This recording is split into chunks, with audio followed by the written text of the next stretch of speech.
3 days before Christmas, a single father's world collapsed with a single signature. Ethan Brooks stared at the termination letter, his hands trembling as his daughter's wish list for Santa slipped from his pocket onto the cold office floor. The name at the bottom made his blood run cold. Rachel Lawson, the woman who'd become his worst enemy. But what Ethan didn't know was that this wasn't just a firing, it was a setup, and the person who destroyed his life was about to become the only one who could save it. Stay with me until the end of this story, hit that like button, and comment what city you're watching from. I want to see how far this story travels. The fluorescent lights in the Riverside manufacturing plant hummed with their usual monotonous drone as Ethan Brooks made his way through the maintenance corridor, his steel-toed boots echoing against the concrete floor.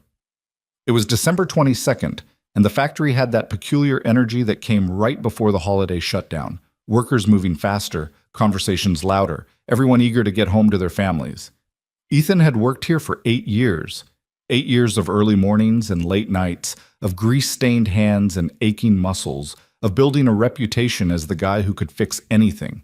The machines trusted him. The other workers trusted him. He'd thought that meant something. He was wrong. "Brooks, my office, now!" The voice cut through the ambient noise like a knife. Ethan turned to see Gerald Hastings, the plant manager, standing in the doorway of his office, with an expression that made Ethan's stomach tighten. Gerald wasn't looking at him with the usual gruff camaraderie. This was something else. Something worse.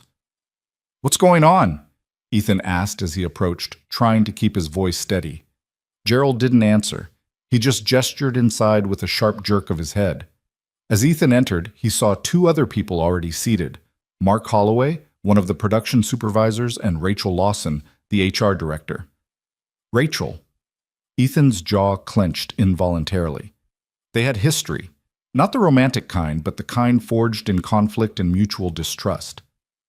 6 months ago, Rachel had proposed a new employee evaluation system that Ethan had openly criticized in a staff meeting. He'd called it disconnected from reality and designed by people who've never worked a day on the floor. The room had gone silent. Rachel's face had flushed red, and her eyes had turned to ice. Since then, every interaction between them had been cordial on the surface and hostile underneath. Professional courtesy, masking something sharper.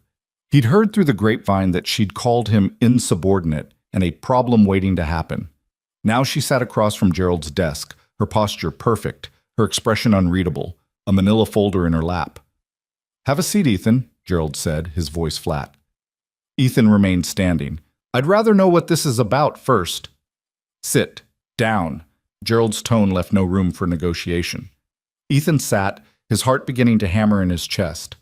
Mark Holloway leaned back in his chair with an expression that might have been satisfaction poorly disguised as concern. Rachel kept her eyes on the folder. Gerald cleared his throat. "Ethan, there's been an incident, a serious safety violation that occurred 3 days ago on line 7. Do you remember being called to repair the hydraulic press?" "Of course I remember," Ethan said. "The pressure valve was malfunctioning. I replaced it and ran a full diagnostic. Everything checked out." "According to the report," Gerald continued, sliding a document across the desk, "you failed to follow proper lockout-tagout procedures. You left the machine in an unsafe condition, and yesterday a worker nearly lost his hand because of your negligence." Ethan's world tilted. "That's not true. I followed every protocol exactly. I always do." "The report says otherwise." Rachel spoke for the first time, her voice cool and professional. She opened the folder and pulled out several printed pages. "We have timestamps showing you bypassed 3 mandatory safety checks. We have a witness statement from Mr. Holloway confirming that you've been taking shortcuts. And we have photographic evidence of the machine left in violation of company standards." "That's impossible." Ethan's voice rose despite his effort to stay calm. "Mark, you know that's not true. You weren't even in that section that day." Mark shrugged, his expression carefully neutral. "I saw what I saw, Brooks. I've been documenting your carelessness for weeks. This was bound to happen eventually." "This is a setup." Ethan stood abruptly, his chair scraping back. "I don't know what this is about, but those records are false." "Are you calling Mr. Holloway a liar?" Rachel's voice was sharp now, cutting. "Are you suggesting that this company would fabricate evidence against you?" "I'm saying someone did, yeah. Ethan locked eyes with her. And I'm wondering why you'd be so quick to believe it without even talking to me first. Something flickered across Rachel's face, too quick to read, before the professional mask returned. This isn't personal, Mr. Brooks. This is about safety. Someone could have died. But they didn't, because I did my job right. The evidence suggests otherwise, Gerald interjected, his voice heavy with what might have been genuine regret. Ethan, you're a good worker, but we can't overlook something like this. Not with the liability involved. Not with OSHA breathing down our necks. The room went silent, except for the distant sound of machinery from the factory floor. Ethan could feel his future crumbling like sand through his fingers. I have a daughter, he said quietly. It was all he could think to say. I have a 7-year-old daughter. Christmas is in 3 days. Rachel's expression didn't change, but her fingers tightened almost imperceptibly on the folder. I understand this is difficult timing. Difficult timing? Ethan's laugh was bitter. You're firing me 3 days before Christmas. You're taking away my daughter's Christmas because of a lie. It's not a lie, Mark said, his voice carrying an edge of something ugly. It's accountability. Ethan turned on him. What did I ever do to you, Holloway? Why would you do this? This isn't about personal feelings, Rachel cut in, standing now. Mr. Brooks, effective immediately, your employment with Riverside Manufacturing is terminated. You'll receive your final paycheck minus the deductions for damages. Security will escort you to collect your personal belongings. The words hit him like physical blows. Terminated. Final paycheck. Security escort. You can't do this, Ethan said, but even as the words left his mouth, he knew they were powerless. They could. They were. Gerald wouldn't meet his eyes. Mark looked almost pleased, and Rachel looked like she was carved from ice, her signature already at the bottom of the termination letter she slid across the desk. Ethan stared at that signature. Rachel Lawson, HR Director. The letter seemed to mock him. I want to appeal this, he said. There's a process. I have rights. You can file a formal appeal, Rachel said, but the termination stands during the investigation. Given the severity of the safety violation, I wouldn't expect what? Expect justice? Expect anyone to believe me over whatever lies you've been fed? Ethan grabbed the termination letter, his hands shaking with fury and fear. I know what this is. This is you finally getting rid of the guy who embarrassed you, the guy who told the truth about your precious system that doesn't work. Rachel's composure cracked just slightly. This has nothing to do with... It has everything to do with that, Ethan's voice cracked. You've hated me since that meeting, and now you're using your power to destroy me right before Christmas. What kind of person does that? The kind who takes safety seriously? Rachel said, but her voice wavered almost imperceptibly. The kind who can't let personal feelings interfere with... Don't talk to me about personal feelings, Ethan said. This entire thing reeks of it. A security guard appeared in the doorway. Rodriguez, a guy Ethan had helped jumpstart his car just last week. Rodriguez wouldn't look at him either. I'll get my things, Ethan said, his voice hollow now. All the fight had drained out of him, replaced by a crushing weight of reality. He had $347 in his checking account. Rent was due in 9 days. Lily's Christmas presents weren't even bought yet. And now... He walked to his locker in a daze, aware of the stares from his coworkers, the whispers spreading like wildfire. Brooks got fired. Safety violation. Christmas Eve. His kid. He cleaned out 8 years of his life in 15 minutes. A few photos of Lily, his spare work gloves, a birthday card she'd made him last year with crayon drawings of the two of them, a coffee mug that said "World's Best Dad" with a handprint she'd made when she was 3. Rodriguez walked him to the door without saying a word. The December air hit Ethan like a slap, cold and merciless. The parking lot stretched before him, ordinary and impossible at the same time. Cars, concrete, the distant sound of a radio playing Christmas music from the guard shack. He sat in his truck for a long time, the termination letter on the passenger seat, Lily's Christmas wish list fallen on top of it. The list was written in her careful, looping handwriting. 1. New doll with the blue dress. 2. Art supplies. 3. A pizza party just me and Daddy. And 4. Snow globe with the castle. 5. For Daddy to be happy. The last item gutted him. For Daddy to be happy. How did she know? How did a 7-year-old see through all his careful pretending, all his forced smiles, all his assurances that everything was fine even when he was drowning? Ethan's phone buzzed. A text from his landlord. Reminder, rent due. Jan 1, no extensions this time. He closed his eyes and let his head fall back against the headrest. What was he going to do? The appeal process would take weeks, maybe months. Even if he won, which seemed impossible given the fabricated evidence, he'd be financially destroyed by then. And if he lost? No. He couldn't think about that. Not yet. First, he had to get home. He had to pick up Lily from his neighbor Mrs. Chen's apartment. He had to smile and act like nothing was wrong and figure out how to make Christmas happen with $347 and no job and a future that looked like a black hole.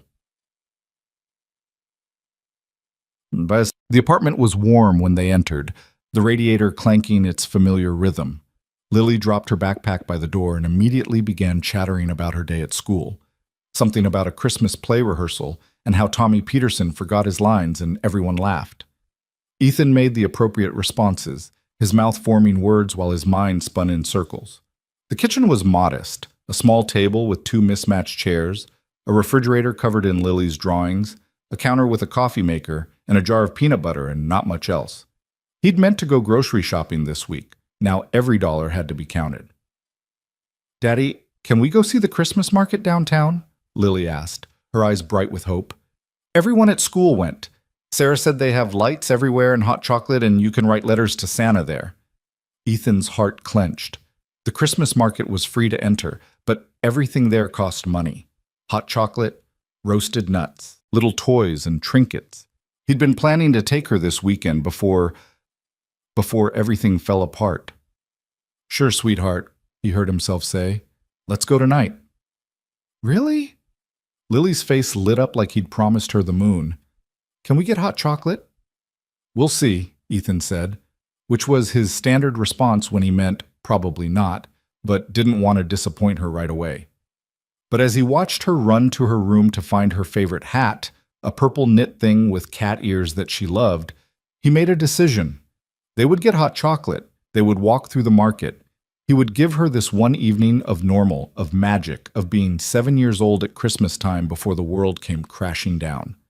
He could afford $10 for hot chocolate and maybe a roasted pretzel.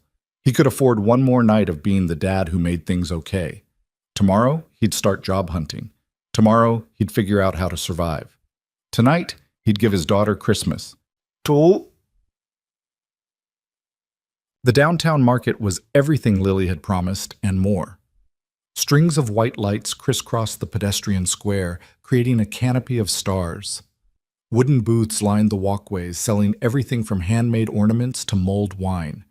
The air smelled of cinnamon and pine and roasting chestnuts. Christmas music drifted from speakers hidden in the trees. Families crowded the paths, bundled in winter coats, their faces glowing with cold and happiness. Couples held gloved hands. Children ran between the booths, their laughter echoing off the old brick buildings that surrounded the square.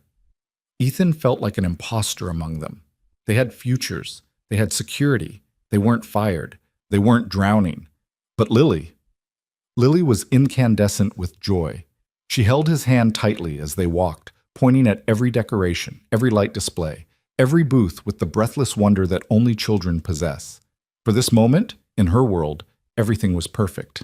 They stopped at the hot chocolate stand, and Ethan ordered 2 cups, watching his wallet thin by $8. The vendor, a woman with kind eyes and rosy cheeks, handed Lily her cup with extra marshmallows and a conspiratorial wink. For the pretty girl with the cat hat, she said. Thank you, Lily beamed. Do you know Santa? Oh, I know him very well, the woman said seriously. In fact, he was just here an hour ago, said he's almost ready for the big night. Lily's eyes went wide. Did he say if he got my letter? I'm sure he did. Santa never misses a letter. As they walked away, Lily turned to Ethan with urgent concern. Daddy, did you mail my letter? I put it on the table. Ethan's throat tightened. The letter was still on the table, unmailed, because he'd been too exhausted and too stressed to remember. I'll mail it tomorrow, first thing. Santa will get it in time, I promise. Lily nodded, satisfied, and took a careful sip of her hot chocolate. It's perfect, she sighed. They walked slowly through the market, Lily exclaiming over ornaments shaped like cats and dogs, stopping to watch a puppet show, writing her name in the guest book at the North Pole post office booth. Ethan moved through it in a strange duality, present and absent at the same time. He smiled when she smiled. He laughed when she laughed. But underneath, the panic was building. What was he going to tell her? Not tonight, not tomorrow. But soon, maybe after Christmas, he'd have to explain why they were moving to a cheaper apartment, why Daddy was working weird hours at worse jobs, why things were going to be different for a while. Daddy, look! Lily was pointing at a booth selling wooden toys. In the window was a snow globe, not the one from her list, but similar. A castle inside, with snowflakes that swirled when you shook it. The price tag said $24. It's beautiful, Ethan said carefully. It's like the one I asked Santa for, Lily said, pressing her face close to the glass. Do you think he'll bring it? I think Santa always does his best, Ethan said, which wasn't an answer, but was all he could manage. They stayed at the market for another hour, until Lily was yawning and the crowds were beginning to thin. As they walked back to where Ethan had parked his truck, 6 blocks away because the closer lots were $15, Lily slipped her small hand into his. Daddy? She said quietly. Yeah, Bug. Are you okay? The question nearly broke him. I'm fine, sweetheart. Why? You seem sad. You've been sad a lot lately. Ethan stopped walking and knelt down so he was eye level with her. Her face was serious beneath the ridiculous cat ear hat, her eyes, so much like her mother's, filled with a worry that no 7-year-old should have to carry. I'm not sad, he lied. I'm just tired from work. But you know what makes me not tired? What? You. Every single day you make everything better. It was the most honest thing he'd said all day. Lily threw her arms around his neck and hugged him fiercely. I love you, Daddy. I love you too, Bug, more than anything in the whole world. When they got home, Ethan tucked Lily into bed with her worn stuffed rabbit and read her a chapter from the book they were working through, something about a girl who found a magical door in her basement. Lily fell asleep before the chapter ended, her breathing soft and even. Ethan sat on the edge of her bed for a long time, watching her sleep. Her room was small but filled with evidence of love, drawings taped to the walls, a shelf of books from the library, the quilt his mother had made before she died. Not expensive things, but things that mattered. He'd been so careful these last 3 years since Sarah had died, so careful to be both mother and father, to make sure Lily felt secure and loved, to shield her from the constant worry about money and the loneliness that sometimes felt like it would consume him. He'd thought he was doing okay. Maybe not great, but okay. Now it was all falling apart, and there was nothing he could do to stop it. At 11 p.m., after staring at his laptop screen for 2 hours, Ethan had applied to 16 jobs. Maintenance technician, warehouse worker, delivery driver, overnight stalker, anything that might hire someone fired for safety violations 3 days before Christmas. Most wouldn't even look at his application until after New Year's. The ones that might were offering $12.14 an hour, nearly half what he'd been making. Even if he got one of them, he'd never make rent, never catch up, never dig out of the hole he was falling into. His phone buzzed with an email notification. For a wild moment, he hoped it was a job response, someone, anyone, willing to hire him immediately. Instead, it was from Riverside Manufacturing's benefits department, a form letter explaining that his health insurance would terminate at the end of the month. If he wanted to continue coverage through Cobra, it would cost $847 per month. Ethan laughed, a harsh, broken sound in the quiet apartment. $847 per month. He didn't have $847 total. The walls were closing in. He could feel them, physical and pressing. His chest tightened, his breathing quickened. The panic attack came fast and vicious, the way they had in the months after Sarah died. He gripped the edge of the kitchen table and tried to remember the breathing exercises the grief counselor had taught him. 4 counts in. Hold. 4 counts out. It didn't work. The panic swirled and built until he thought he might scream, might break something, might drive his truck off a bridge just to make the fear stop. Then he looked up and saw Lily's drawing on the refrigerator. The two of them, holding hands, under a rainbow. Daddy and me, written in uneven letters across the bottom. The panic didn't stop, but it lost its teeth. He couldn't fall apart. Not completely. Not when she needed him. 4 counts in. Hold. 4 counts out. Slowly, eventually, the breathing helped. The room stopped spinning. The walls stopped pressing. He was left exhausted and hollowed out, but functional. He opened his laptop again and began searching for a different kind of job. The kind available immediately. The kind that didn't ask too many questions. He found a listing for night shift warehouse work at a logistics company on the edge of town. Manual labor, loading and unloading trucks. $14 an hour, but they were hiring immediately for the Christmas rush. Available shifts, 10 p.m. to 6 a.m. It would mean sleeping while Lily was at school, being a zombie in the evenings, running on coffee and desperation. But it was money. It was something. He filled out the application with shaking hands, hit submit, stared at the confirmation screen. Then he checked the time. 11:47 p.m. In 13 minutes, it would be December 23rd, 2 days before Christmas. 2 days to figure out how to give his daughter something resembling a normal holiday. 2 days to hold himself together. He could do that. He had to. Ethan stood and walked quietly to Lily's room. She was still asleep, her face peaceful, her hand curled around her rabbit's ear. He adjusted her blanket, kissed her forehead softly, and whispered into the darkness, "I won't let us go under. I promise." It was a promise made to her, to himself, to the ghost of Sarah somewhere in the universe. He didn't know if he could keep it, but he would try. God, he would try. The logistics company called at 8:15 the next morning. The voice on the other end was gruff and businesslike. "You apply for night shift warehouse?" "Yes," Ethan said, his heart pounding. "Can you start tonight?" "Tonight?" "Yes, absolutely."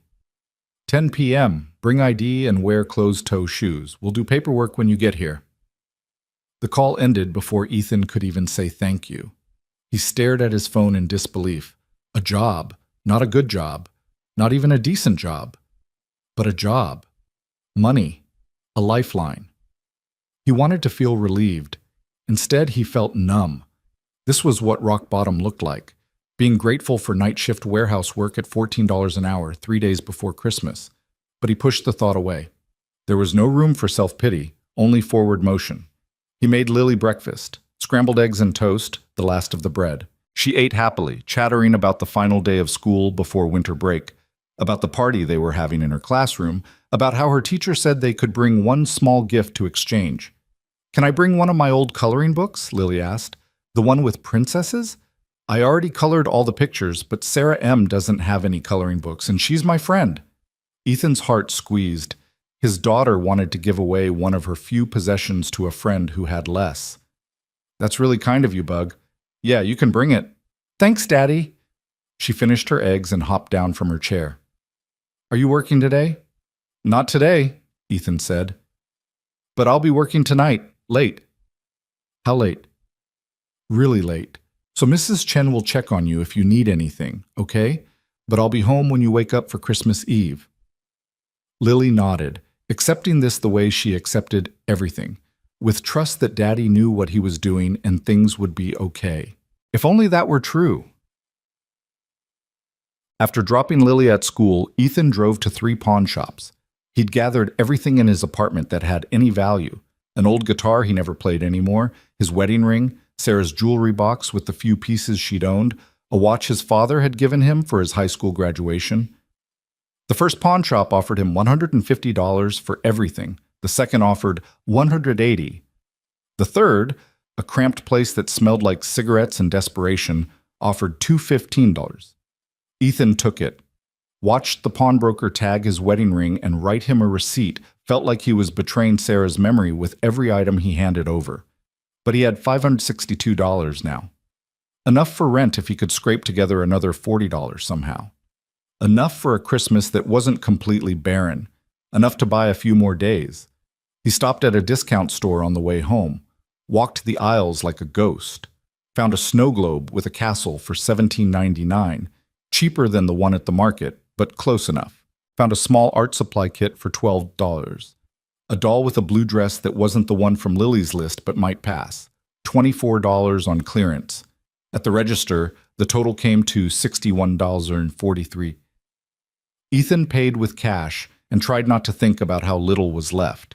Tried not to think about how Sarah used to make Christmas magical on nothing, handmade gifts and cookies, and love somehow stretched to fill all the spaces money couldn't.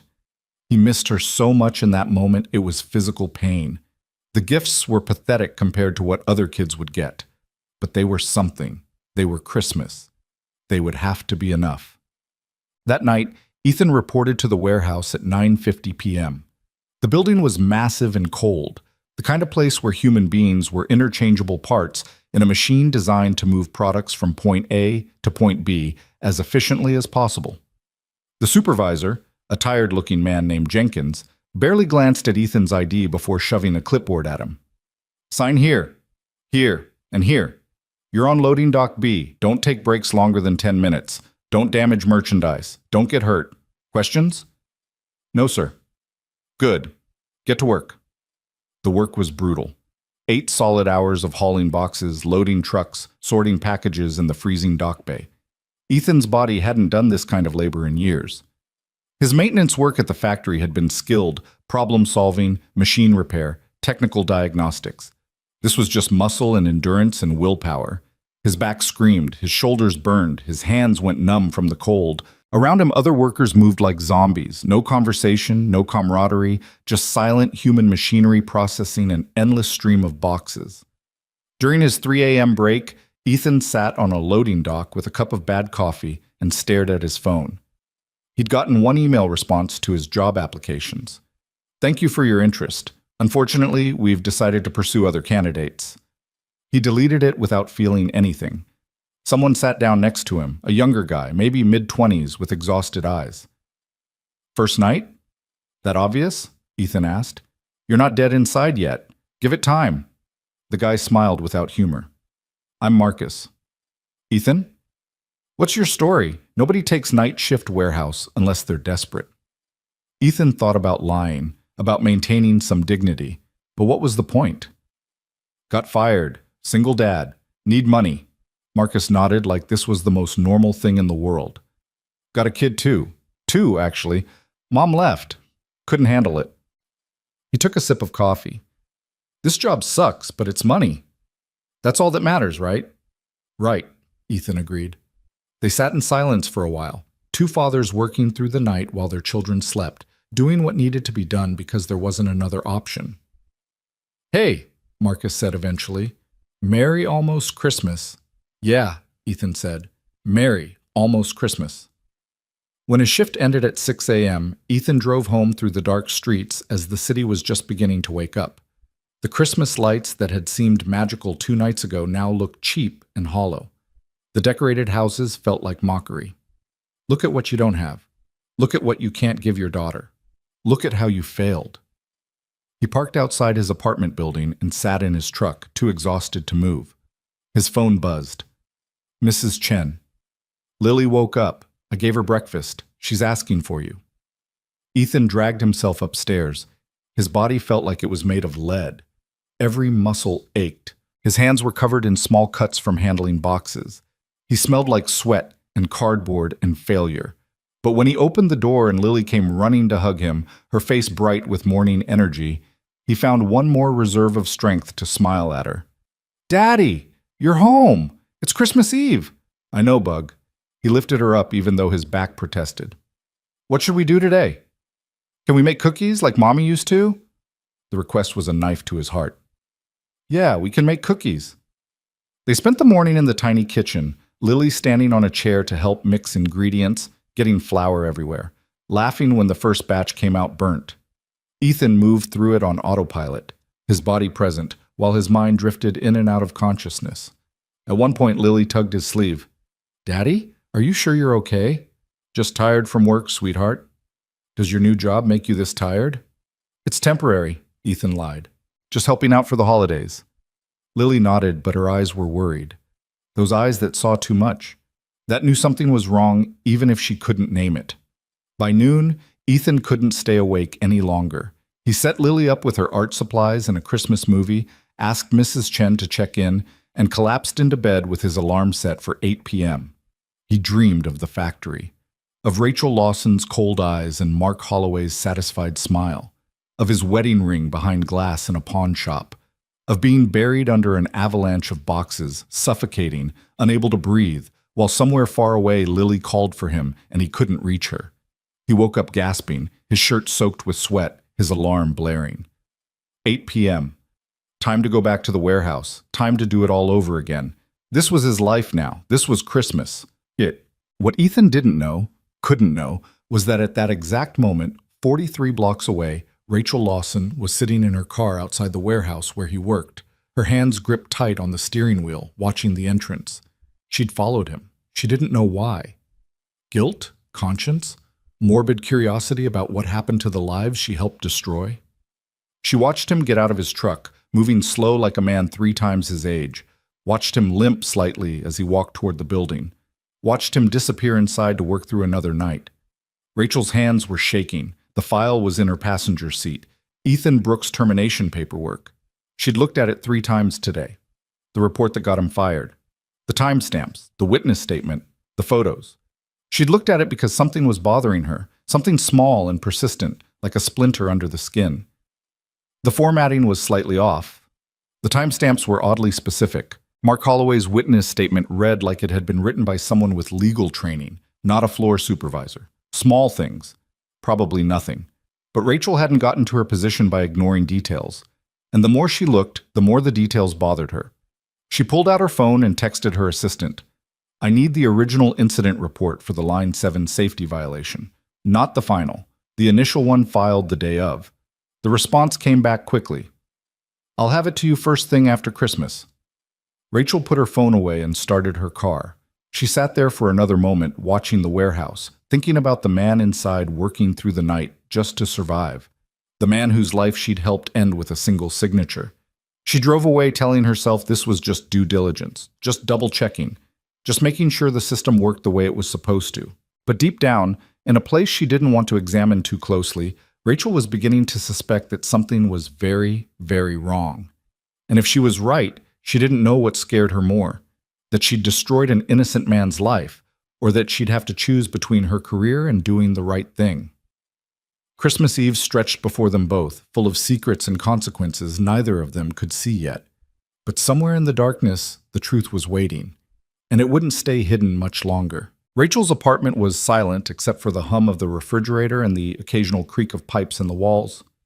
It was a nice apartment, 14th floor, downtown views, hardwood floors that echoed when she walked. The kind of place that said successful professional without being ostentatious. She'd worked hard for this life, climbed every rung carefully, made every right decision. Until now, maybe. The original incident report sat on her dining room table, delivered by her assistant at 7 a.m. on Christmas morning with an apologetic text about working on the holiday. Rachel had been awake anyway, hadn't really slept since watching Ethan Brooks walk into that warehouse 2 nights ago. She poured her 3rd cup of coffee. It was barely 8 a.m., and opened the file with fingers that were steadier than she felt. The first page was standard documentation. Date, time, location, initial report filed by Jim Patterson, the floor supervisor who'd been on duty that day. Rachel read it carefully, her legal training making her eyes catch on specific details, specific phrasings. Called to Line 7 at approximately 2:17 p.m. for hydraulic press malfunction. Technician Brooks responded within 5 minutes. Observed him perform standard diagnostic procedures. Machine repaired and tested. Brooks completed lockout-tagout protocols as observed. Signed off at 3:45 p.m. No issues noted. Rachel read it again, then a 3rd time. No issues noted. She set the page down and picked up the final report, the one that had landed on her desk, the one she'd used to terminate Ethan Brooks. Her eyes scanned to the relevant section. Technician Brooks responded to Line 7 at approximately 2:20 p.m. Multiple safety protocols bypassed. Lockout-tagout procedures not followed. Machine left in unsafe condition. Incident discovered following day during routine inspection by Supervisor Holloway. Rachel felt something cold settle in her stomach. She placed the two reports side by side. The original? No issues noted. The final? Multiple safety protocols bypassed. She grabbed her laptop and opened the electronic filing system, pulling up the metadata for both documents. The original report had been filed on December 19th at 4:03 p.m., right after the repair was completed. The final report had been uploaded on December 21st at 11:47 p.m. 2 days later, almost midnight. Rachel's coffee went cold as she dug deeper. The final report showed 3 editors in the revision history: Jim Patterson, who'd written the original; Mark Holloway, who'd apparently made corrections; and someone listed only as admin override, a designation that required management-level access. Her hands moved faster now, pulling up more files. The photographs attached to the final report, supposedly showing the machine in an unsafe condition. She zoomed in on the metadata embedded in the image files. Taken December 21st, 11:34 p.m. 2 full days after Ethan had completed the repair. 2 days in which dozens of workers had been using Line 7 with no incidents, no complaints, no problems. No, Rachel whispered to her empty apartment. No, no, no. She pulled up Mark Holloway's personnel file, scrolled through his employment history, found something that made her breath catch: a formal complaint filed 8 months ago by Ethan Brooks, claiming Holloway had falsified a quality control report to cover up his own mistake. The complaint had been investigated and dismissed due to insufficient evidence. Rachel's mind was racing now, making connections, seeing patterns she'd been too quick to dismiss. She thought about that meeting in Gerald's office, how Mark had been so prepared, so certain, how his witness statement had been typed and printed, not handwritten like most floor reports, how he'd barely looked at Ethan when he was lying about seeing safety violations. She thought about her own motivations, about that staff meeting 6 months ago when Ethan had embarrassed her in front of everyone, about how she'd carried that anger, let it simmer, let it color her judgment. When the report had crossed her desk with Ethan's name on it, had she looked as closely as she should have? Or had some part of her been satisfied to finally have cause to remove a problem employee? The truth was ugly, and it sat in her chest like a stone. She'd been negligent. Maybe not malicious, but negligent. She'd let personal feelings cloud her judgment. She'd trusted documentation without verifying it. She'd fired a man 3 days before Christmas based on evidence she hadn't properly scrutinized. And if she was right, if the report had been falsified, then she'd destroyed an innocent man's life. Rachel's phone rang, making her jump. Gerald Hastings' name flashed on the screen. She almost didn't answer, but professional instinct overrode personal turmoil. "Merry Christmas, Rachel." Gerald's voice was warm but tired. "Sorry to bother you on the holiday." "It's fine. What's going on?" "I wanted to give you a heads up. Mark Holloway submitted a formal complaint this morning. Says you've been accessing personnel files without authorization. Implies you're on some kind of witch hunt." The complaint went straight to corporate. Rachel's grip tightened on the phone. "I have authorization to access any files related to active HR investigations." "Is there an active investigation I don't know about?" She hesitated. This was the moment. She could back down, protect herself, let it go.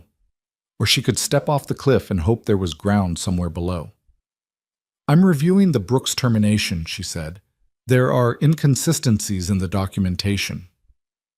Silence on the other end. Then, "Rachel, the case is closed. Brooks was fired for cause. Unless he files a formal appeal, the original incident report contradicts the final version," Rachel cut in. The photographs were taken 2 days after the alleged violation. The witness statement shows signs of, "Stop!" Gerald's voice was sharp now. "Stop right there. Do you understand what you're suggesting?" "I'm suggesting we may have made a mistake." "We didn't make a mistake. We followed protocol. We reviewed evidence. We made a decision based on the information available. Information that may have been falsified." Another silence, longer this time. When Gerald spoke again, his voice was careful, measured. "Rachel, I'm going to give you some advice as someone who's been doing this a lot longer than you. Sometimes you have to trust the system. You can't second-guess every decision. If you go down this road, if you start accusing other employees of fabricating evidence, it's going to blow back on you. Hard. Even if it's true? Especially if it's true. Mark Holloway has friends in corporate. He's been with the company 12 years. You start throwing around accusations, they're going to ask why you didn't catch these inconsistencies before you signed the termination. They're going to wonder about your judgment, your competence. Rachel felt her face flush. So I should just ignore it? I'm saying you should be very, very sure before you do anything. And I'm saying that fighting this fight might cost you more than you're willing to lose. Your career is on the line here, Rachel. And what about Ethan Brooks' career? His life? He can file an appeal. That's what the process is for.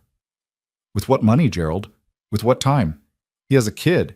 He's probably working whatever awful job he could find just to survive Christmas. You think he can afford a lawyer? You think he can afford to wait months for an investigation? That's not our problem. The words hit her like a slap. Not our problem? We fired him. We destroyed his livelihood. How is that not our problem? Gerald's voice went cold. Our problem is running a business. Our problem is protecting the company from liability. Our problem is not cleaning up the personal lives of former employees. I suggest you remember that. The line went dead. Rachel sat staring at her phone, rage and fear warring in her chest. She thought about the path ahead.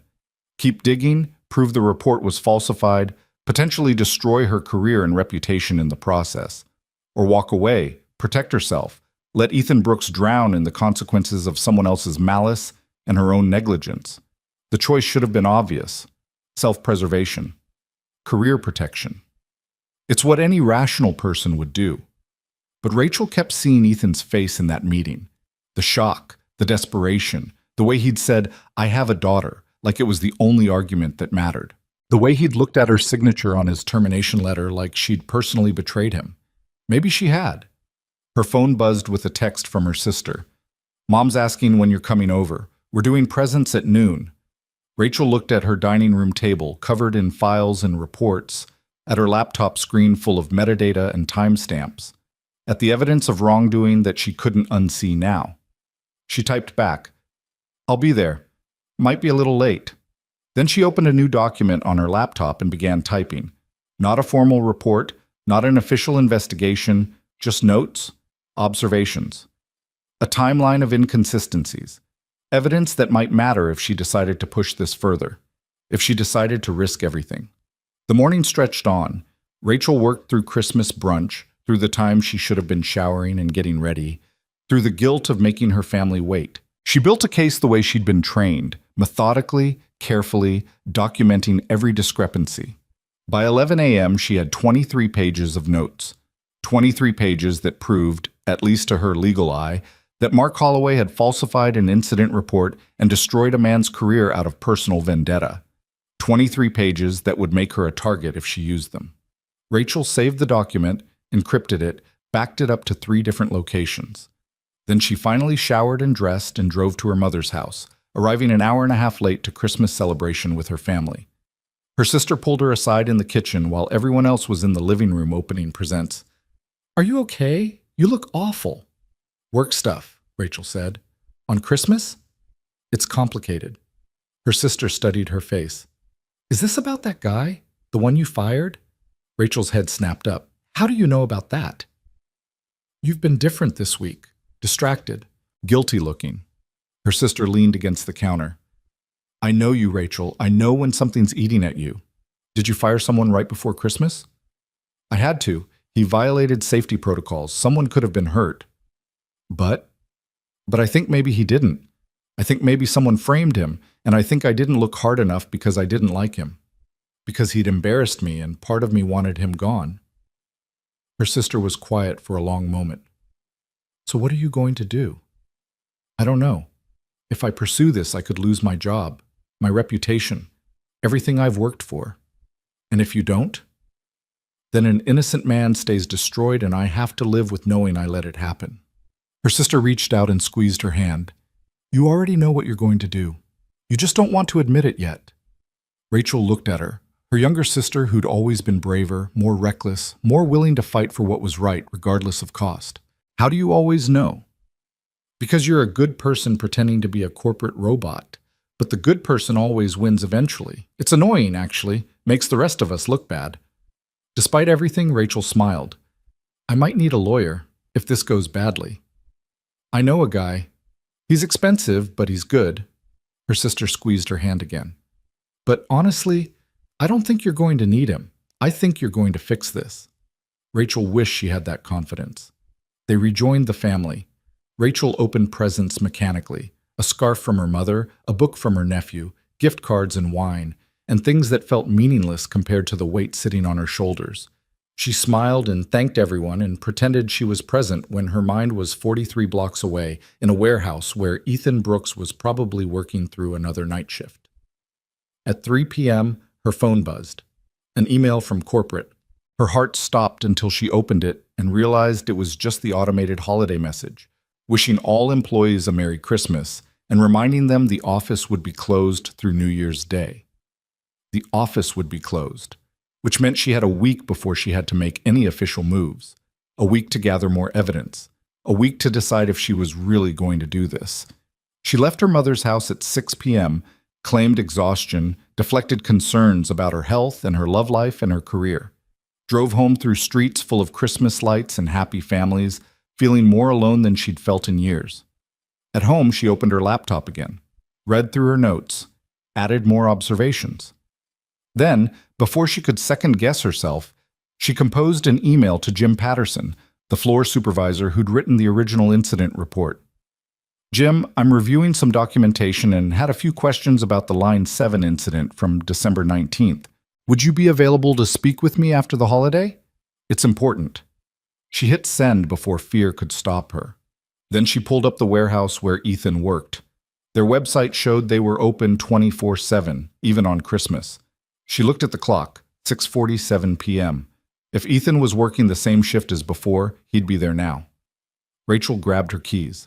20 minutes later, she was sitting in her car outside the warehouse again, watching workers come and go during shift changes. She didn't know what she was doing here, didn't know what she'd say if she saw him. Sorry, I destroyed your life. Sorry, I didn't do my job properly. Sorry, I let personal feelings override professional judgment. The words all sounded hollow. She was about to leave when she saw him.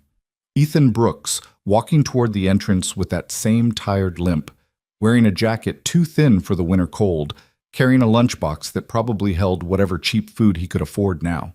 Rachel's hand moved toward her car door. She could call out to him, could tell him she was investigating, could give him something, hope, maybe, or at least acknowledgement that something was wrong.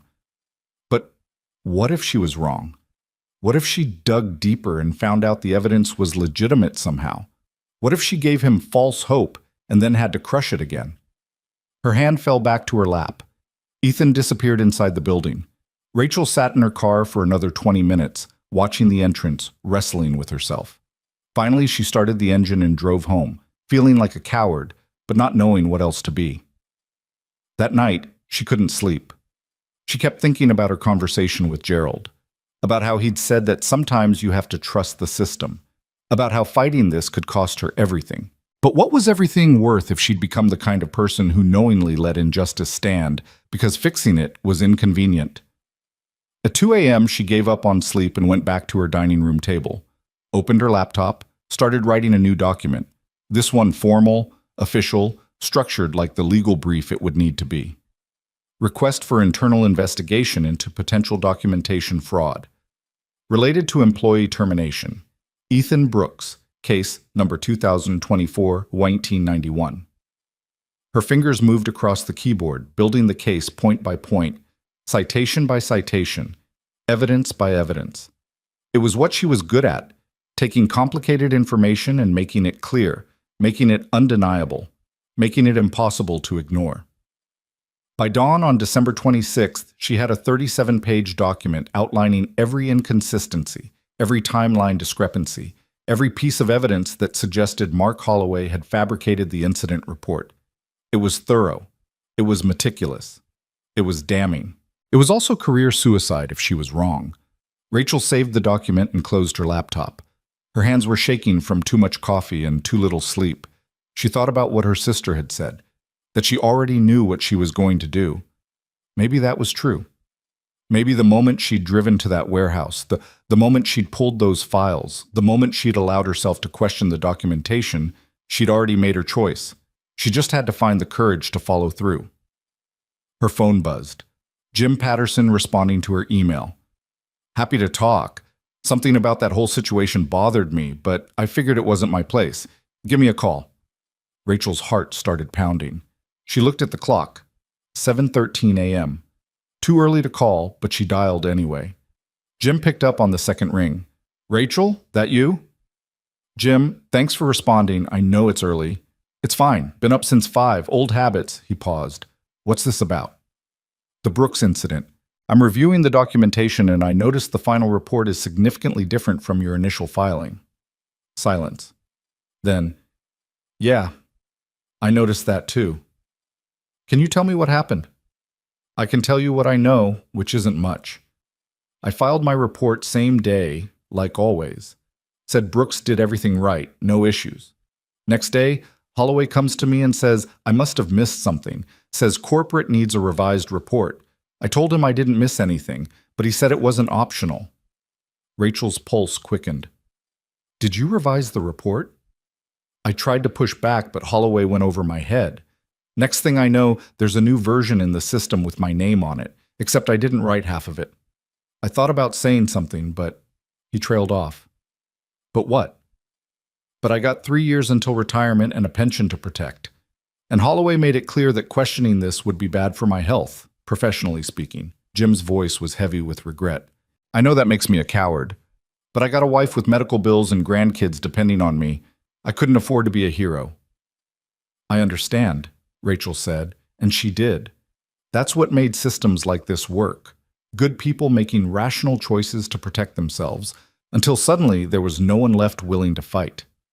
Brooks is a good guy, Jim continued. Best technician we had. Whatever Holloway said about him, it was bullshit. That kid never cut corners, never took risks. This whole thing stunk from the beginning.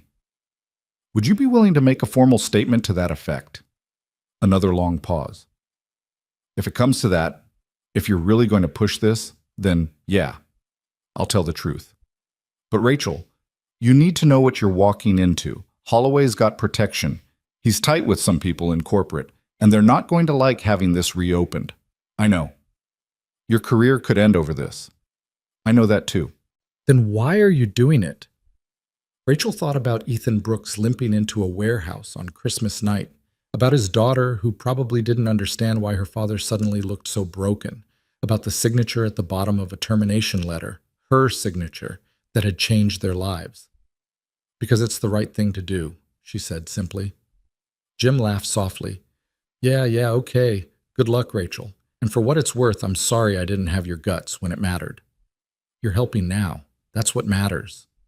After hanging up, Rachel sat staring at her phone. She had testimony now. She had evidence. She had enough to take this to corporate and demand an investigation. She also had Mark Holloway's formal complaint against her, accusing her of harassment and unauthorized access to files, which meant if she pushed this, it would look like retaliation, like a personal vendetta, like exactly the kind of emotionally driven witch hunt that got HR directors fired. Rachel opened her laptop again, looked at the 37 pages she'd written, thought about the path ahead, filing the complaint, enduring the investigation, watching her reputation get dragged through the mud while Mark's allies in corporate circled the wagons. Then she thought about another option, a riskier one, a stupider one probably, but maybe the only one that would actually work. She grabbed her phone and dialed a number she'd sworn she'd never call again. It rang 4 times before a familiar voice answered, thick with sleep. Rachel, what the hell? It's 7:30 in the morning the day after Christmas. David, I need your help. David Chen, her ex-boyfriend, an investigative journalist for the city paper, the man she'd broken up with 2 years ago because he'd said her job was making her morally compromised. They hadn't spoken since. With what? His voice was wary now. With exposing corporate corruption and document fraud at my company. A pause. Is this a joke? I'm completely serious. I have evidence that a supervisor fabricated an incident report to get an employee fired, and I think there are people in corporate who helped cover it up. I can't go through official channels without getting buried, so I need someone on the outside who can make enough noise that they can't ignore it. Rachel Lawson, HR director, is asking a journalist to investigate her own company? David sounded like he couldn't believe what he was hearing. Are you having a breakdown? Probably. Will you help me or not? Another pause. Meet me at Joe's Diner in an hour. Bring everything you have. The line went dead. Rachel sat back, her heart hammering. She'd just crossed a line that couldn't be uncrossed. Once she handed this information to David, once it became a story, there was no going back. The company would know she was the source. She'd be fired, probably sued, definitely blacklisted. Everything she'd worked for, destroyed. But she grabbed her files anyway. Backed up her documents again, got dressed in jeans and a sweater instead of her usual professional attire. Some kind of psychological preparation for being unemployed, maybe. At Joe's Diner, a greasy spoon that served breakfast all day, she found David in a back booth. He looked older, more gray hair, deeper lines around his eyes, but the same sharp intelligence in his expression. "You look terrible," he said as she slid into the seat across from him. "Thanks. You look old." "Touché." He gestured at the files she was carrying. "That the evidence?" Rachel hesitated one last time. This was it, the point of no return. Then she pushed the files across the table. "Everything's in there. The original report versus the final version, the metadata showing when photos were actually taken, testimony from the supervisor who filed the initial report, personnel records showing a pattern of retaliation. It's all documented." David opened the first file and began reading. His expression shifted from skeptical to interested to angry as he went through the pages. After 10 minutes of silence, he looked up. "This is good," he said. "This is really good. If even half of this holds up, it's a hell of a story." "It's not about the story," Rachel said. "It's about fixing what I broke." "You mean the guy who got fired? What's his name, Ethan Brooks?" "Yes." "What's he to you?" "Nothing. I mean, I barely know him. We had some conflicts before this, but that doesn't matter. He's innocent, and I helped destroy his life, and I need to fix it." David studied her face. The Rachel I knew would never have done this, would never have risked her career for a principal. What changed? Rachel thought about the question. What had changed? When had she stopped being the person who followed rules and trusted systems and climbed ladders? Maybe it was seeing Ethan in that warehouse. Or maybe it was recognizing herself in Gerald's cold calculation that other people's suffering wasn't their problem. Or maybe it was her sister saying that the good person always wins eventually. "I don't know," she said finally. "Maybe I just hit my limit." David smiled, the first real smile since she'd arrived. "I always thought you had more spine than you let on. Took you long enough to figure it out." He gathered the files. "Give me 48 hours. I'll verify what I can, get some additional sources, and then I'm running this. Front page above the fold. By the time it hits, Riverside Manufacturing won't have any choice but to act. They're going to know it came from me." "Definitely." "I'll be fired." "Almost certainly." "Blacklisted from every HR position in the city." "That depends on how the story plays.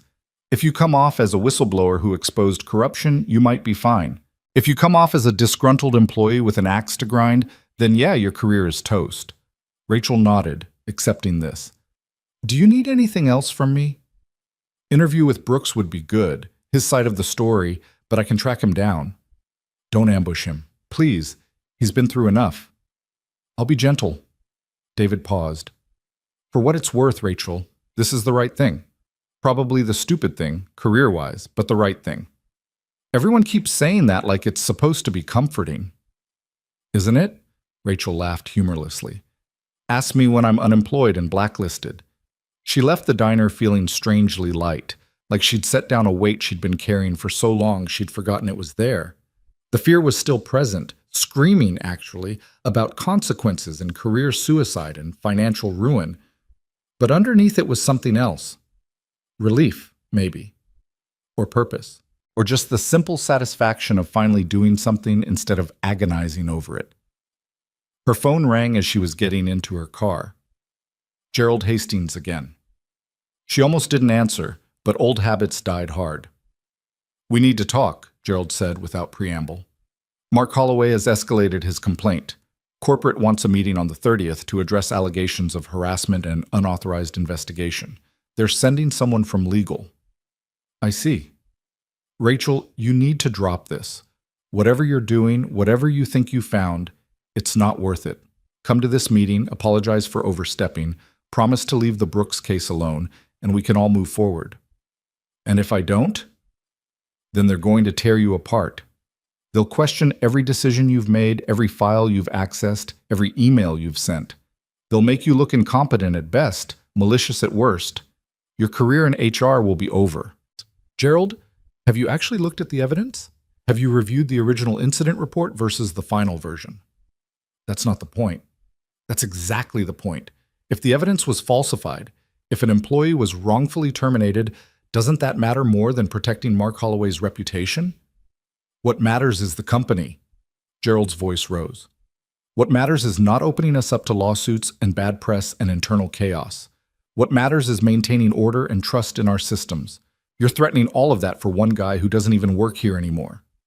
One guy whose life we destroyed based on lies. Alleged lies.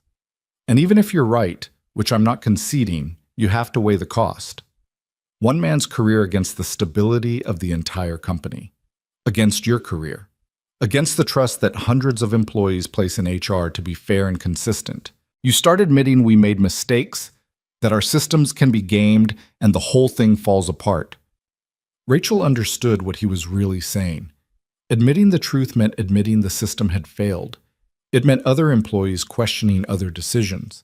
It meant lawsuits and investigations and chaos. It meant the comfortable order of things being disrupted. It meant choosing truth over convenience, and that was more than most people were willing to do. I can't drop it, Gerald, she said quietly. I'm sorry, but I can't. Then you're making a terrible mistake. The line went dead. Rachel sat in her car outside the diner, watching morning traffic crawl past, normal people going about their normal lives. She thought about calling her sister, her mother, her few close friends, warning them that things were about to get messy. Instead, she drove to the warehouse. It was 9 a.m. on December 26th. Ethan's shift would be ending soon. She didn't have a plan, didn't know what she'd say. She just knew she needed to see him, needed to tell him someone believed him, needed to offer something more than the empty apology forming in her mind. She parked and waited. Workers trickled out in twos and threes, looking exhausted, heading to their cars. Then she saw him, Ethan Brooks, moving slowly, his face gray with fatigue. Rachel got out of her car. Her legs felt weak as she walked toward him. Ethan. He turned and she watched recognition hit his face, followed by anger so raw it made her step back. What the hell are you doing here? His voice was low and dangerous. I need to talk to you. Really? Now you want to talk? After you fired me 3 days before Christmas? After you destroyed my life? He took a step toward her. You got some kind of guilty conscience, Lawson? Come to see how the other half lives? It wasn't supposed to, she started, but he cut her off. Wasn't supposed to what? Ruin me? Take everything from me? Make my daughter cry because Daddy can't afford the Christmas she wanted? His hands were shaking. I worked that job for 8 years, and you ended it with one signature because of a report I know was bullshit. You're right, Rachel said. Ethan stopped. What? You're right. The report was falsified. I've seen the original documentation. I know Mark Holloway set you up. I know I should have looked closer before I signed that termination. I know I let personal feelings cloud my judgment. You're right about all of it. Ethan stared at her, his anger giving way to something more complicated. Then fix it. I'm trying to. Trying? He laughed bitterly. What does that even mean? Are you going to give me my job back? Are you going to give me back the 3 days I spent wondering how to tell my daughter we might lose our apartment? Are you going to give me back my dignity? I can't give you back what you've lost, Rachel said, but I can try to make it right. I've documented everything. I've talked to witnesses. I've got a journalist looking into it. By the end of the week, everyone will know what Mark did. A journalist? Ethan's voice was sharp. You went to the press before you came to me? I had to. The company's trying to bury this. Going through official channels would take months and they'd fight it every step. This way, there's public pressure. This way, they have to act. This way, my life becomes a story for people to read over their morning coffee. My daughter has to hear about her dad being fired on the news. Have you thought about that? Rachel hadn't. The realization hit her like cold water. I'm sorry. I should have consulted you first. Yeah, you should have. Ethan rubbed his face with both hands. I can't think about this right now. I've been up for 24 hours. I'm exhausted. I just want to go home and sleep before my daughter wakes up and needs me to pretend everything's fine. I understand, but Ethan, I need you to know I'm going to fix this, whatever it costs me. He looked at her for a long moment. Why? Why now? Why do you suddenly care what happens to me? Rachel thought about all the reasons, the guilt, the evidence, the recognition that she'd become someone she didn't want to be, but what she said was simpler. Because it's the right thing to do. Because I helped hurt you, and I need to help heal it. Because my career isn't worth more than your life. Ethan's expression softened slightly. You're going to lose your job over this. Probably. They'll come after you. Make your life hell. I know. And you're doing it anyway? Yes. He nodded slowly. Okay, what do you need from me? Just tell the truth. When the journalist contacts you, tell him what happened. Tell him about the setup. Tell him about Mark's vendetta. Tell him everything.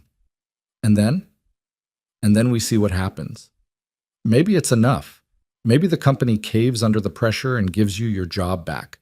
Maybe they stonewall and we have to fight longer. I don't know. But at least we fight. Ethan looked exhausted beyond words, but there was something else in his eyes now. Not quite hope, but maybe the beginning of it. I need to think about this, he said finally. Need to sleep. Need to figure out if dragging my name through the news is worth whatever justice we might get. That's fair. But Rachel, he met her eyes. Thank you for trying. Even if it doesn't work, thank you for trying. He walked to his truck, got in, and drove away. Rachel stood in the warehouse parking lot as the morning sun climbed higher, feeling the weight of what she'd set in motion. There was no going back now. The story would run. The company would retaliate. Her career would implode. And somewhere in all that chaos, maybe, just maybe, something resembling justice would emerge. She got in her car and drove home, knowing she should rest but too wired to sleep. Instead, she spent the afternoon preparing, backing up files to multiple locations, documenting her own involvement, writing a detailed account of everything that had happened, from that first staff meeting where Ethan had criticized her system to this morning's conversation in the parking lot. If they were going to come after her, she'd make sure the full story was preserved. She'd make sure someone knew the truth, even if speaking it cost her everything. By evening, her phone was buzzing with texts from colleagues. Word was spreading that something was happening, that Rachel had gone rogue, that there was going to be a major meeting. The rumor mill was churning. Her sister texted, Mom says you're in some kind of trouble at work? Are you okay? Rachel typed back, I'm fine, just doing something I should have done sooner. I'll explain later. She tried to eat dinner but couldn't manage more than a few bites. Her stomach was twisted with anxiety and anticipation. She kept checking her email, expecting David to have questions or Gerald to send more warnings. Instead, at 8 p.m., her doorbell rang. She opened it to find Ethan Brooks standing there, looking exhausted but determined. I can't sleep, he said. Every time I close my eyes, I see my daughter's face when she asked me if Santa would still find us if we had to move. So screw it, let's burn it all down. Rachel felt something unclench in her chest. You're sure? No, but I'm doing it anyway. He held out his hand. Partners? She shook it, feeling the calluses from years of honest work, the strength that came from not giving up. Partners. And somewhere in the winter night, the wheels Rachel had set in motion continued to turn, gathering momentum, heading toward a collision that would change everything. For better or worse, the truth was coming, and this time nobody was going to be able to stop it.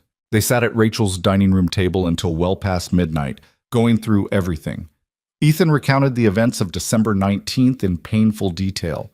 Every step of the repair, every protocol he'd followed, every witness who'd been present.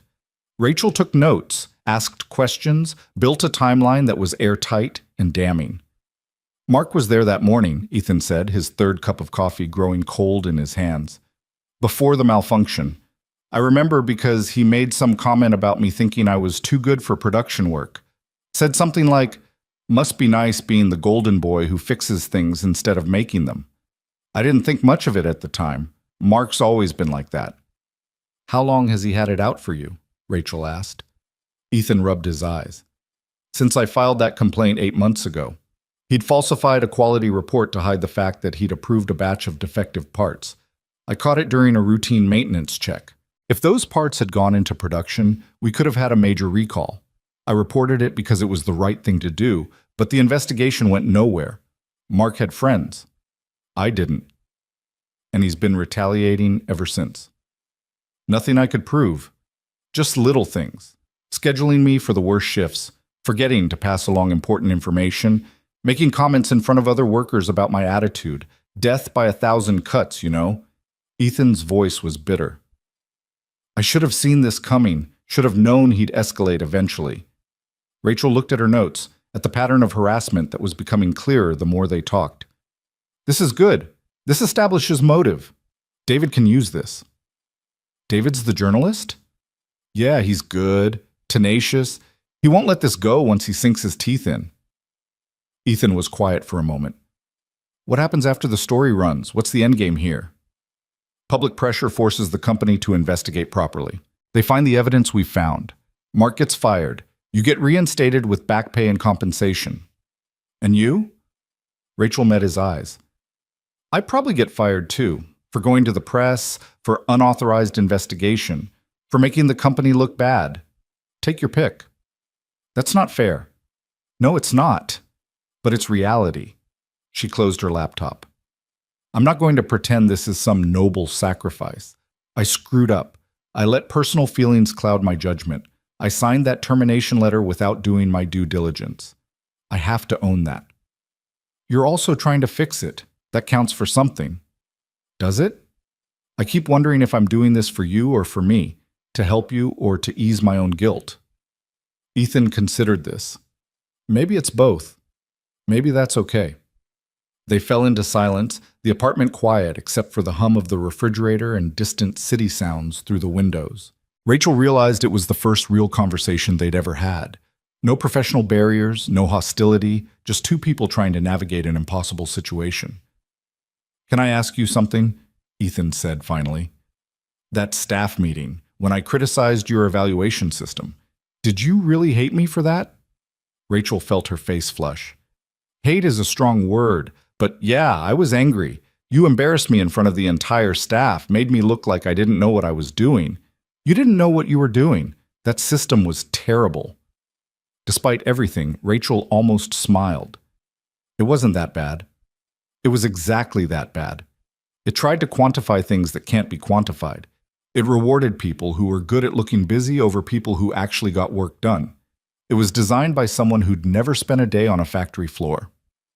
Okay, yes, it had flaws, but you didn't have to eviscerate it in public. "Would you have listened if I'd come to you privately?" Rachel opened her mouth to say yes, then stopped. Would she have? Or would she have dismissed him as just another floor worker who didn't understand the complexities of HR management? Probably not, she admitted. I was pretty convinced I was right. And now? Now I think maybe I should spend less time in conference rooms and more time actually understanding what I'm making policies about. She paused. I'm sorry for not listening, for letting ego get in the way of doing my job properly. Ethan nodded slowly. And I'm sorry for the way I said it. I could have been less of a jerk about it. We both could have handled things better. Yeah. Ethan stood, stretching his back with a wince. I should go. Lily's going to wake up in a few hours and wonder where I am. Mrs. Chen's probably worried sick. Wait. Rachel went to her kitchen and pulled out a container of leftovers from Christmas dinner. Take this. I know it's not much, but I can't take your food, Rachel. Yes, you can. It's just going to go bad anyway. Please. Ethan looked at the container, then at her, something complicated passing across his face. Finally, he took it. Thank you. At the door, he turned back. When the journalist calls, I'll tell him everything, whatever it takes. Thank you. And Ethan, we're going to fix this. I hope you're right. After he left, Rachel stood at her window watching his truck pull away, feeling the weight of responsibility settle heavier on her shoulders. She'd made promises she wasn't sure she could keep. She'd set events in motion that might destroy them both. But for the first time in days, she felt like she was moving in the right direction.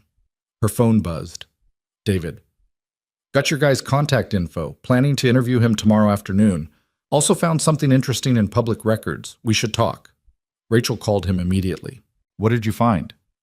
Mark Holloway filed for bankruptcy 2 years ago. Gambling debts.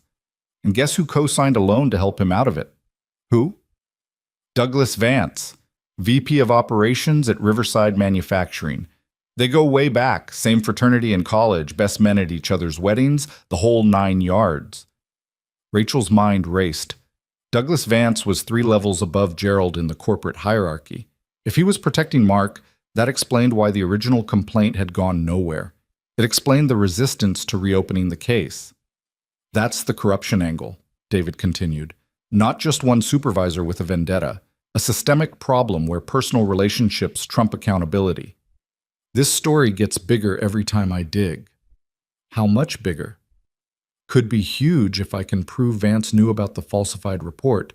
Could be a complete restructuring of Riverside's management. Could be your company's Had Me Too moment, except instead of sexual harassment, it's corporate favoritism and abuse of power.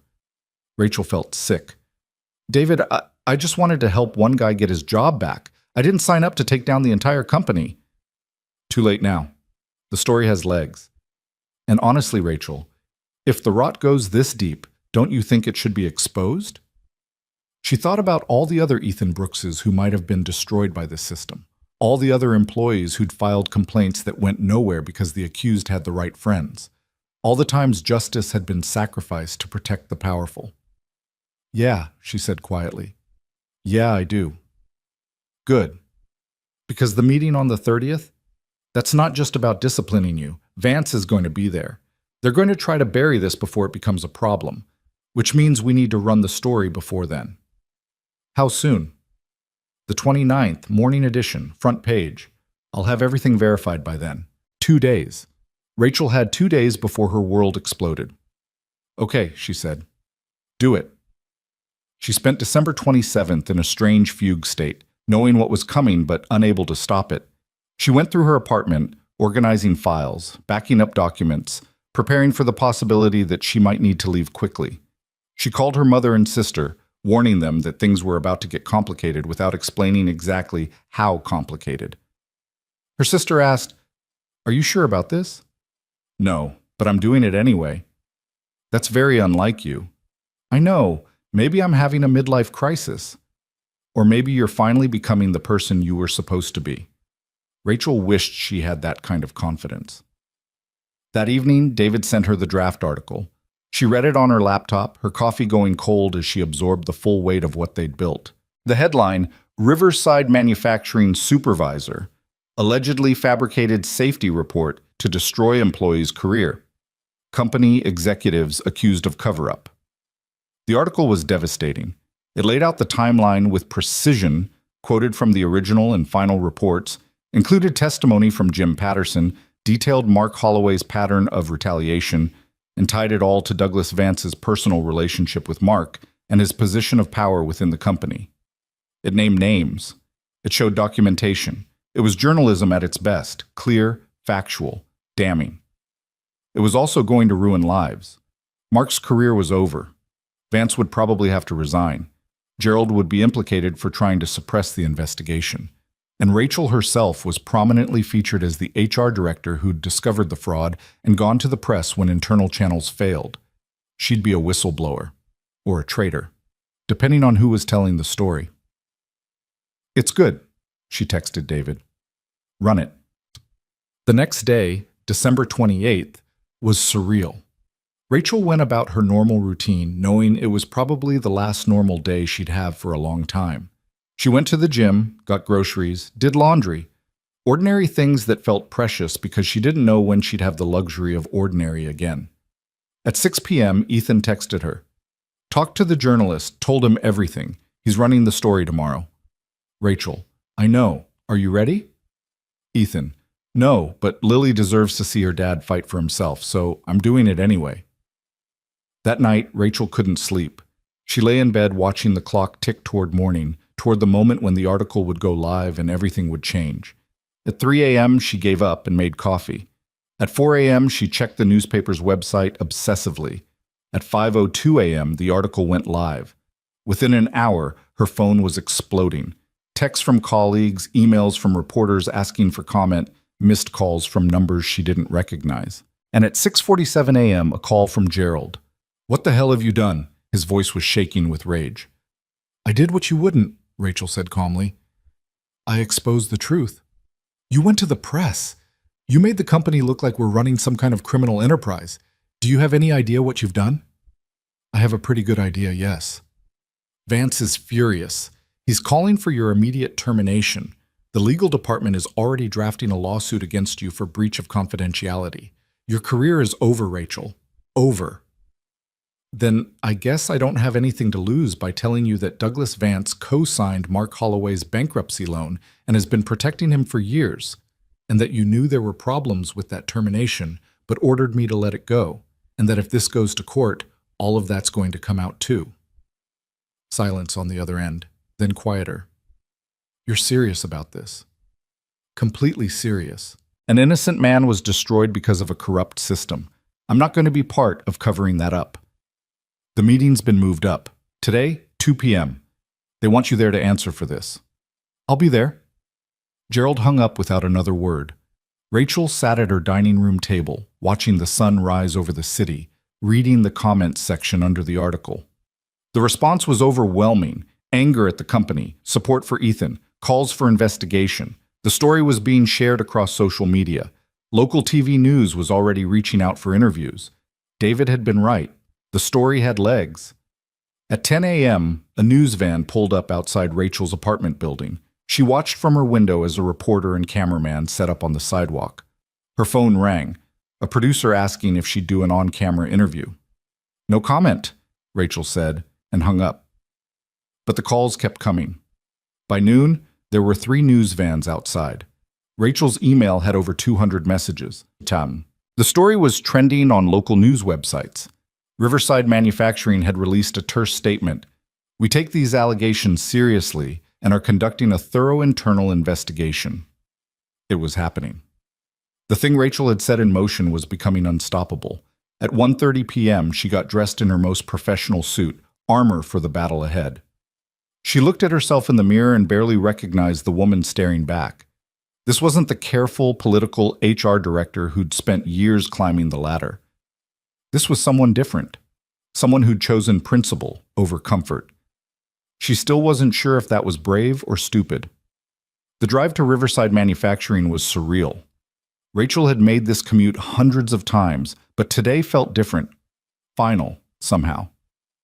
She parked in her designated spot, walked through the employee entrance, and felt the weight of stares as she passed. Everyone had seen the article. Everyone knew what was coming. Gerald met her outside the conference room on the 3rd floor. He looked 10 years older than he had 3 days ago. They're going to destroy you in there, he said quietly. Last chance to walk away. Resign now, sign an NDA, and maybe you can salvage something. Who's in there? Vance, corporate legal, Mark Holloway, and someone from the board. Rachel's stomach dropped. The board. They were bringing out the big guns.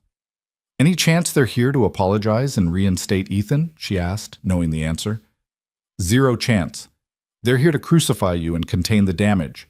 Please, Rachel, I'm trying to help you. No, you're trying to help the company. There's a difference. She walked past him and opened the conference room door. The room was designed to intimidate. Massive table, leather chairs, floor-to-ceiling windows overlooking the factory floor below. 5 people sat on one side of the table.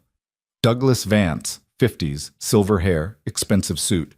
Jennifer Park from Legal, sharp and cold. Mark Holloway, trying to look confident but failing. An older woman Rachel didn't recognize, probably from the board. And Gerald, taking a seat at the end with the air of a man attending an execution. One chair sat empty on the opposite side. Rachel's chair. "Ms. Lawson," Vance said, his voice dripping with contempt. "Thank you for joining us. Please, sit." Rachel sat, placing her bag deliberately on the table. Inside were copies of everything, every document, every piece of evidence, every email. If they thought they were going to intimidate her into silence, they were wrong. "Let's skip the pleasantries," Vance continued. "You went to the press with confidential company information. You violated your employment agreement. You damaged the company's reputation. Do you deny any of this?" "No," Rachel said calmly. "I did all of those things." The room went silent. They'd expected defensiveness, justifications, not a flat admission. "Well," Jennifer Park said, recovering first, "that makes this simple. You're terminated immediately for cause. You'll sign a non-disparagement agreement and return all company property. Any further public statements will result in legal action." "I don't think so," Rachel said. Vance leaned forward. "Excuse me?" "I said I don't think so. I'm not resigning. I'm not signing anything, and I'm going to keep talking until justice is done." Mark Holloway spoke for the first time, his voice shaking slightly. "This is ridiculous. She's the one who should be investigated. She's been harassing me for days, accessing my personnel files, making false accusations. Nothing I've said is false," Rachel cut in, looking directly at him. "You falsified an incident report. You fabricated evidence. You destroyed Ethan Brooks' career out of personal spite. And you did it knowing Douglas Vance would protect you because of your personal relationship." "That's defamatory," Jennifer snapped. "You have no proof." "I have all the proof." Rachel pulled out a folder and slid it across the table. Original incident report showing no safety violations. Metadata proving the photographs were taken 2 days after the alleged incident. Testimony from Jim Patterson confirming you pressured him to alter his report. Documentation of Mark's previous retaliation against Ethan. Financial records showing Mr. Vance co-signed Mark's bankruptcy loan, and emails between Gerald and corporate discussing how to suppress the investigation. She watched the color drain from Vance's face, saw Mark's hands start to shake, noticed Gerald's carefully blank expression crack slightly. "These are selective interpretations," Jennifer said, but her voice lacked conviction. "Taken out of context." "Then let's add context," Rachel said. "Let's open a full investigation. Let's bring in the State Labor Board. Let's subpoena communications between Mark and Mr. Vance. Let's put everything on the record and see whose interpretation holds up." Vance's jaw clenched. "You've already poisoned the well by going to the press. Anything we do now will look like a response to public pressure. Then you should have responded to private pressure when I first raised concerns. But you didn't. You tried to bury it. You tried to protect your friend, and when I wouldn't let it go, you decided to punish me instead of investigating the actual crime." The woman from the board, who'd been silent until now, finally spoke. "Miss Lawson, I'm Patricia Morrison. I'm here because the board takes these allegations very seriously. But I have to ask, why didn't you come to the board directly? Why go to the press?" Rachel turned to her. "Because I didn't know who I could trust. Because Mr. Vance has enough influence to kill an internal investigation. Because Ethan Brooks didn't have months to wait while this wound through proper channels. He has a 7-year-old daughter and no job, and Christmas just happened. He needed justice now, not eventually." "So you decided to be judge and jury?" Vance said. "You decided that your judgment was more important than company policy?" "No, I decided that an innocent man was more important than protecting corrupt executives. I decided that the truth mattered more than my career, and I'd make the same decision again." The room erupted. Vance was on his feet, shouting about insubordination. Jennifer was threatening legal action. Mark was trying to interject, to defend himself, but his voice was lost in the chaos. Gerald sat with his head in his hands. Patricia Morrison was taking notes, her expression unreadable. Then the conference room door opened. Everyone turned. A security guard stood there, looking apologetic. "I'm sorry for interrupting, but there's someone here who insists on speaking to the board. She said it's about Ethan Brooks." "Not now," Vance snapped.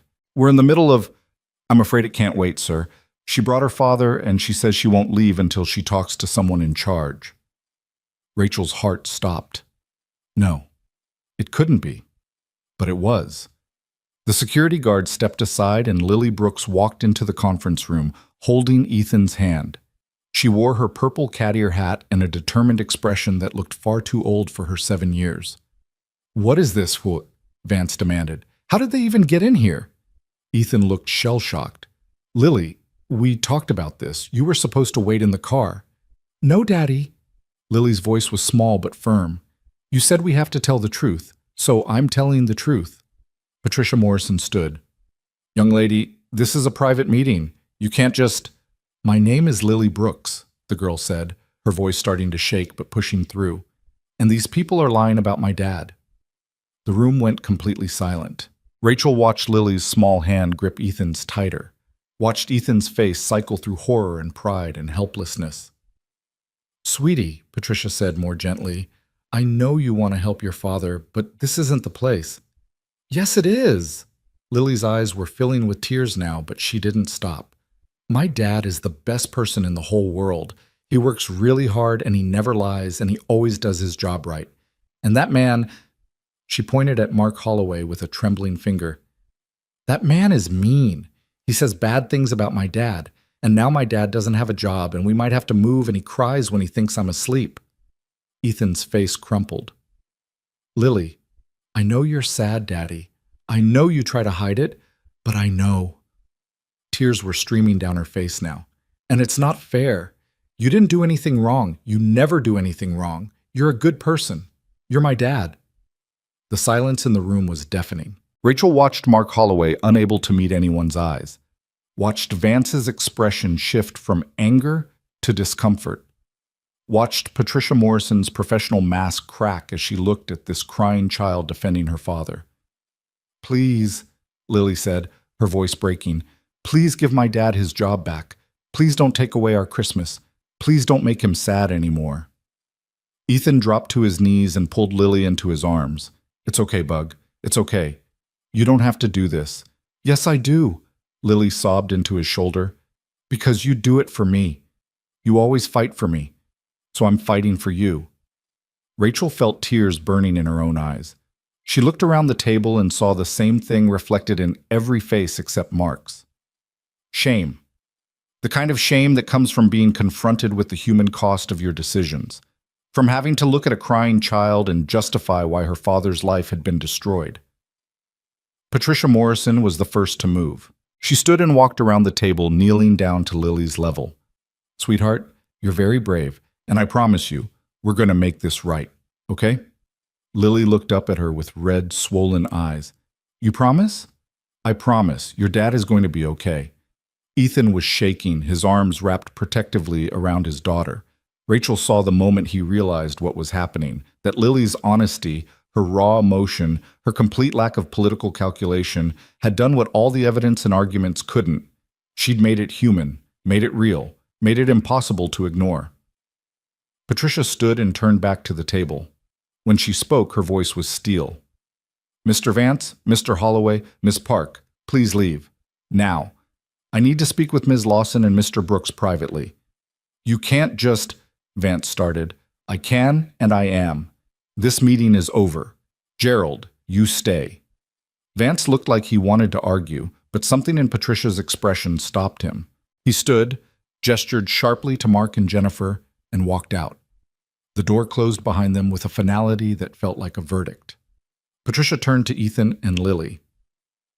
"Mr. Brooks, I apologize for what you and your daughter have been put through. I apologize for the failure of this company to properly investigate the allegations against you. And I apologize for forcing a 7-year-old to fight her father's battles because the adults in the room couldn't be trusted to do the right thing." Ethan's voice was hoarse. "What happens now?" "Now we fix this." Patricia looked at Gerald. "I want a complete investigation into the falsified report. I want Mark Holloway suspended immediately pending termination. I want a review of every decision Douglas Vance has made in the last 5 years. And I want Mr. Brooks reinstated with full back pay, compensation, and a formal apology." "The board will need to approve," Gerald started. "The board will approve what I tell them to approve, because I am the board chair, and I'm not going to let this company be known for destroying families because of personal vendettas and executive corruption. Are we clear?" Gerald nodded, looking relieved to have the decision taken out of his hands. Patricia turned to Rachel. Miss Lawson, your methods were unorthodox, and you violated company policy. Under normal circumstances, I'd have to terminate you. However, these aren't normal circumstances. You expose systemic corruption at great personal risk. The company needs more people like you, not fewer. Rachel couldn't believe what she was hearing. Are you saying, I'm saying you're not fired. You're being reassigned to work directly with me on reforming our HR policies and investigation procedures. Because clearly, what we're doing now isn't working. I don't understand, Rachel said. Vance wanted me destroyed. Douglas Vance is going to be very busy explaining to the board why he protected an employee who committed fraud. He won't have time to worry about you. Patricia's smile was thin and cold. And between you and me, his time at this company is measured in days, not years. She turned back to Lily, who was still clinging to Ethan. Sweetheart, do you know what you did today? Lily shook her head. You reminded a bunch of adults that we're supposed to care about people more than we care about protecting ourselves. That took a lot of courage. I was scared, Lily admitted. Being brave means doing the right thing even when you're scared. You're braver than most people I know. Lily managed a small, watery smile. Patricia stood. Mr. Brooks, expect a call from HR tomorrow with details about your reinstatement. Ms. Lawson, same for you regarding your new position. Gerald, get started on that investigation. I want preliminary findings by next week. She walked to the door, then paused. Merry Christmas, everyone. Better late than never. After she left, the three of them sat in stunned silence. Ethan was still on his knees with Lily in his arms. Rachel was gripping the edge of the table to keep her hands from shaking. Gerald looked like he'd aged another decade in the last 10 minutes. Finally, Ethan spoke. Did that actually just happen? I think so, Rachel said. But I'm not entirely sure I'm not hallucinating. Gerald stood heavily. For what it's worth, Rachel, I'm sorry. You were right. I should have pushed harder. You were protecting your career, I get it. But you didn't. You risked everything. He looked at Ethan. I'm sorry, Brooks. Truly. This should never have happened. No, Ethan agreed. It shouldn't have. But at least now it's getting fixed. Gerald nodded and left, leaving the three of them alone in the conference room. Lily pulled back from Ethan's shoulder and looked up at Rachel. Are you the lady who helped my daddy?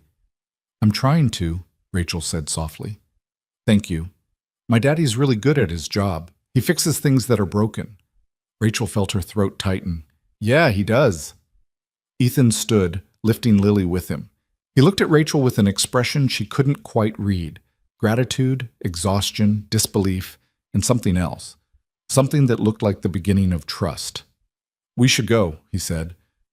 Lily needs lunch, and I need about 12 hours of sleep. Okay. Rachel gathered her files mechanically. I'll call you when I know more. At the door, Ethan paused. Rachel, thank you for everything, for believing me, for fighting when you didn't have to, for not giving up. Thank your daughter, Rachel said. She's the one who won this. Lily beamed, her earlier tears forgotten in the way children could reset their emotions like flipping a switch. I did good, Daddy? You did amazing, Bug. But no more surprise visits to Daddy's work, okay? You scared me half to death. Okay. Can we get pizza now? Yeah, we can get pizza. They left, Lily skipping beside her father, already chattering about toppings. Rachel stood alone in the conference room, surrounded by the debris of the confrontation. Scattered papers, cold coffee cups, the lingering tension of a battle fought and somehow, impossibly, won. She walked to the window and looked down at the factory floor. Workers moving through their shifts, unaware of what had just happened 3 floors above them. Unaware that the system that had failed Ethan Brooks was being torn down and rebuilt. Unaware that one man's injustice had just become everyone's turning point. Her phone buzzed. David. Hearing crazy rumors, did you really win? Call me. Rachel smiled and texted back. I'll tell you everything. But yeah, we won. She didn't know what came next, didn't know if Patricia's promises would hold up once the shock wore off. Didn't know if she could actually reform a broken system or if she'd just be fighting the same battles in different forms. But standing there in the winter sunlight, watching the factory run its usual rhythms, Rachel felt something she hadn't felt in years. Hope. Real, fragile, hard-won hope. And for now, that was enough. The news hit the factory floor within hours. Rachel watched from her office window as clusters of workers gathered during breaks, phones out, reading the update that had just been posted on the company intranet. Mark Holloway had been suspended pending termination. An independent investigation was underway. Ethan Brooks would be reinstated with full compensation. Her phone hadn't stopped ringing since she'd gotten back to her desk. Reporters wanting follow-up statements. Colleagues expressing shock, support, or carefully worded neutrality depending on their political calculations. Her sister calling to say she'd seen the news and was proud of her. Her mother calling to ask if she was in danger and should she come stay for a few days. Through it all, Rachel felt oddly detached. The adrenaline that had carried her through the confrontation was wearing off, leaving behind exhaustion so profound she could barely keep her eyes open. But there was work to do. Patricia had been clear. The investigation needed to be thorough, documented, and airtight. No room for appeals or legal challenges. They were going to do this right. At 4 p.m., Gerald knocked on her door. He looked smaller somehow, diminished by the weight of his own complicity. "Can we talk?" he asked. Rachel gestured to the chair across from her desk. "Sure." He sat heavily, hands clasped in his lap like a penitent. "I owe you an apology. A real one. Not the professional courtesy version." "Okay." "I knew something was off about that termination. Not consciously, maybe, but somewhere in my gut. And I ignored it because it was easier. Because questioning it would have meant work and conflict and potential consequences. I chose comfort over justice." He met her eyes. "I'm sorry. You showed me what actual integrity looks like, and it wasn't pretty seeing the comparison." Rachel softened slightly. "You were in a difficult position.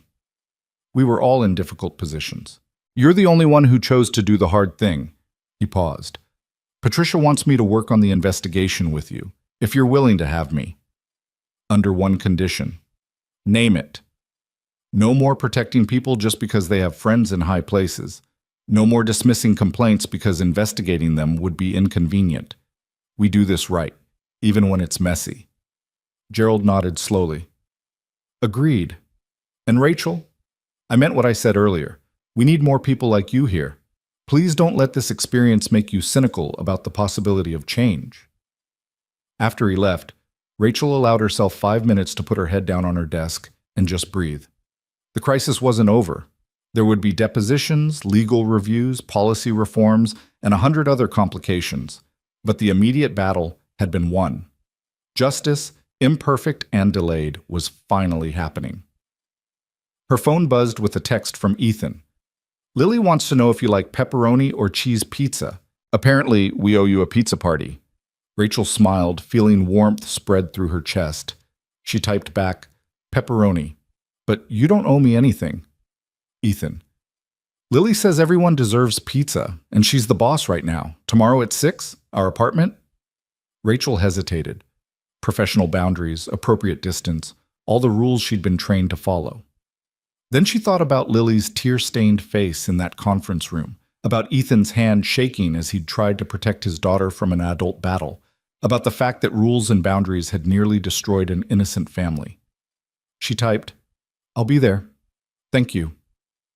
The next morning, Rachel arrived at work to find her office had been moved. Not demoted, upgraded. A larger space on the executive floor right next to Patricia Morrison's office. A nameplate on the door read Rachel Lawson, Special Advisor to the Board, HR Reform and Compliance. Patricia was waiting inside, coffee in hand. "Surprised?" "That's one word for it," Rachel said, looking around at the space that was easily twice the size of her old office. "The board met last night, emergency session. We reviewed the evidence you compiled, interviewed several witnesses, and came to some conclusions." Patricia handed her a folder. Douglas Vance resigned effective immediately. Mark Holloway was terminated for cause and is facing potential criminal charges for fraud, and we're implementing a complete overhaul of our HR investigation procedures. Rachel opened the folder and scanned the first page. It was a comprehensive reform package: anonymous reporting systems, independent review boards, mandatory investigation timelines, protections for whistleblowers.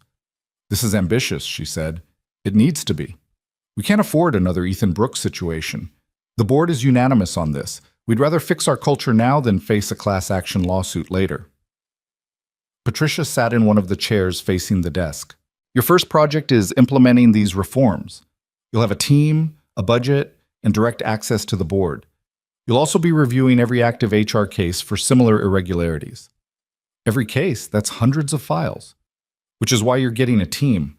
I'm not asking you to do this alone. Patricia's expression grew more serious. But I'm asking you to do it thoroughly.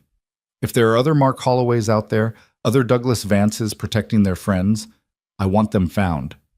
Can you do that?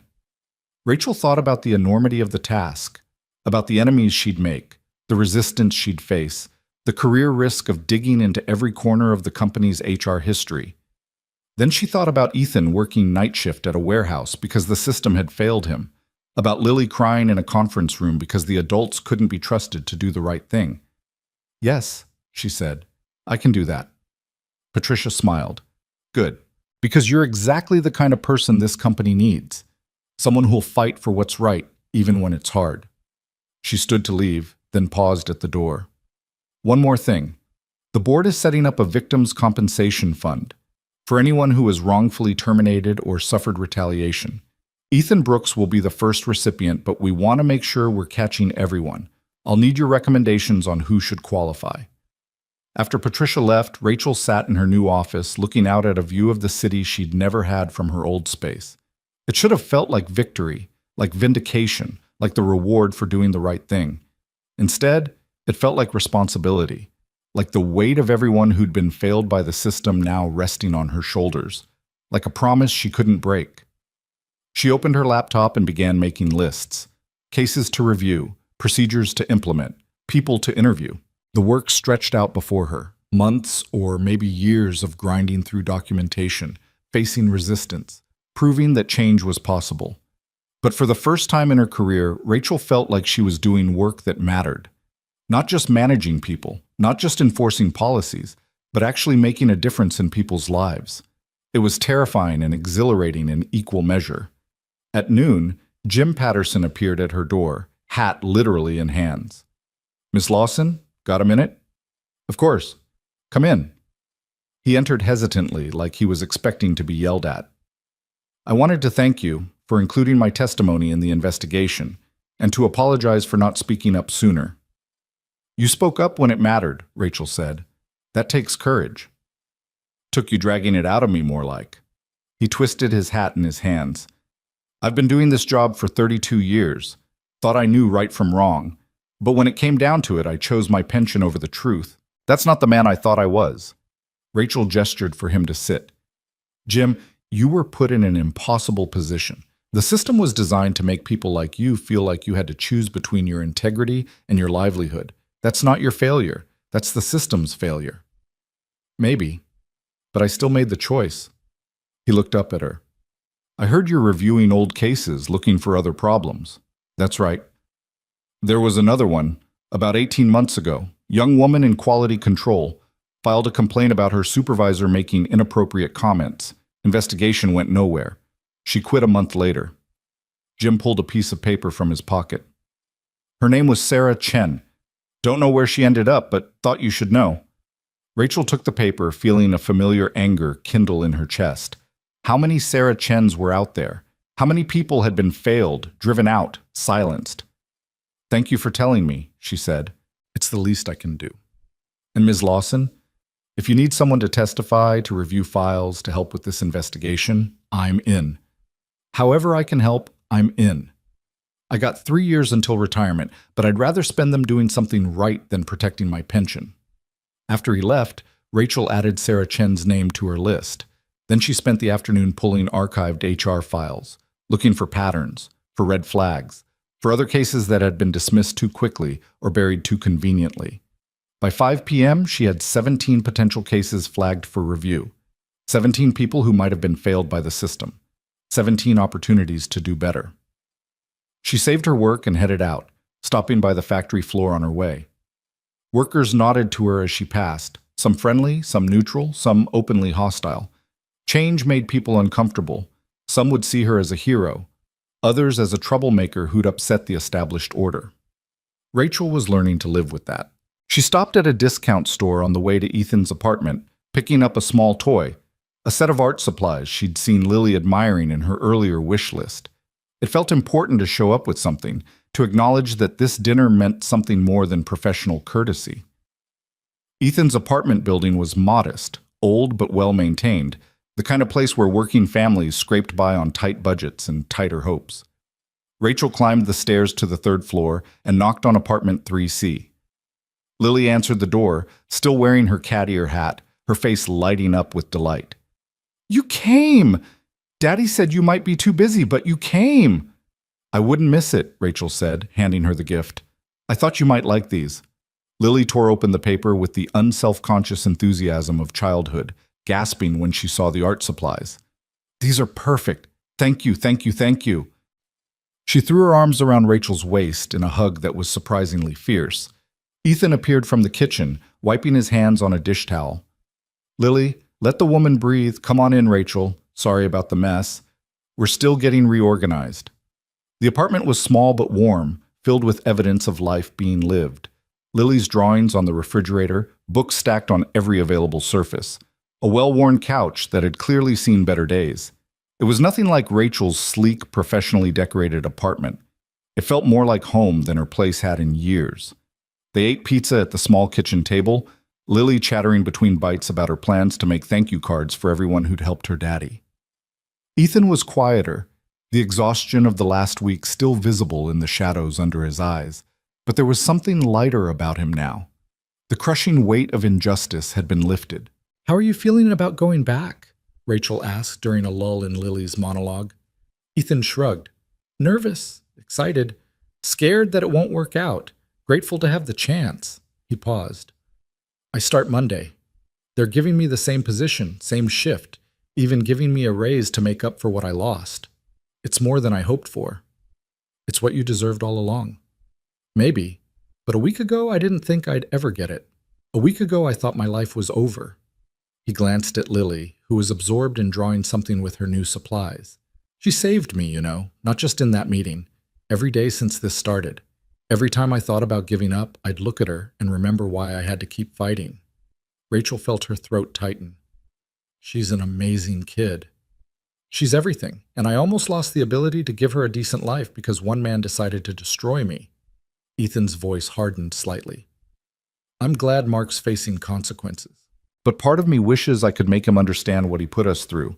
The fear, the shame, the nights I lay awake wondering if we'd be homeless." "He knows," Rachel said quietly. "Or he will. The criminal investigation is moving forward. Financial fraud, falsifying corporate documents. He's looking at serious charges." "Good." Ethan's voice was flat. "Maybe that makes me vindictive, but I want him to suffer. I want him to know what it feels like to lose everything." They sat in silence for a moment, the weight of justified anger hanging between them. Lily looked up from her drawing. "Daddy, are you still sad?" Ethan's expression softened immediately. "No, Bug. I'm getting better. Much better." "Good. Because I drew you something." She slid the paper across the table. It was a picture of 3 stick figures holding hands under a rainbow. One was labeled Daddy, one was labeled Me, and one was labeled Rachel. "That's us," Lily explained. "We're a team. That's what Miss Morrison said. We're brave together." Rachel stared at the drawing, feeling emotions she couldn't quite name. When had she become part of this family's story? When had she stopped being the HR director who'd made a mistake and become someone this child drew into her pictures? "It's beautiful," she managed. "Thank you, Lily. You can keep it, to remember." "I will. I'll put it in my office." After dinner, Lily showed Rachel her room, a small space made magical by a child's imagination. Glow-in-the-dark stars on the ceiling, a bookshelf made from cinder blocks and planks, drawings covering every wall. There was evidence of tight finances everywhere, but also evidence of love. Every item had been chosen carefully, valued, treasured. "This is where Daddy reads to me every night," Lily said, pointing to a chair that was clearly too small for Ethan to be comfortable in. "He does all the voices. He's really good at voices." "I bet he is." "Are you going to make sure nobody's mean to him at work anymore?" The question was so direct, so trusting, that Rachel had to kneel down to answer it properly. I'm going to try my very hardest to make sure everyone at that company is treated fairly, including your dad. I promise. Lily studied her face with the unnerving perception children sometimes had. Okay, I believe you. When Rachel left an hour later, Ethan walked her down to her car. The night was cold, their breath forming clouds in the winter air. Christmas lights still glowed in windows, though the holiday itself had passed. Thank you for coming, Ethan said. It meant a lot to Lily, to me too. Thank you for inviting me, for letting me be part of this. You are part of this. Whether you wanted to be or not, you're part of our story now. He leaned against her car. Can I ask you something? Why did you really do it? Risk everything, I mean. Was it just guilt? Rachel considered the question. At first, maybe, but then it became about something bigger. About refusing to be part of a system that destroys people for convenience. About choosing to be someone who fights instead of someone who looks away. She paused. I spent my whole career being careful, being political, playing it safe. And where did it get me? I was successful, sure, but I'd become someone I didn't particularly like. Someone who could sign a termination letter without doing her due diligence because she was angry at a guy who'd embarrassed her. You're being too hard on yourself. No, I'm being honest. I failed you. I let personal feelings override professional judgment. I was part of the problem. She looked up at him. But I'm trying to be part of the solution now. That has to count for something. Ethan nodded slowly. It counts for everything. You gave me my life back, my daughter's security, my dignity. That's not nothing. They stood in comfortable silence for a moment. Two people who'd been enemies, then allies, now something harder to define. I should go, Rachel said finally. But I'll see you Monday? First day back? I'll be there. She drove home with Lily's drawing on her passenger seat, feeling the weight of new responsibility settling onto her shoulders. This wasn't over. The investigation would take months.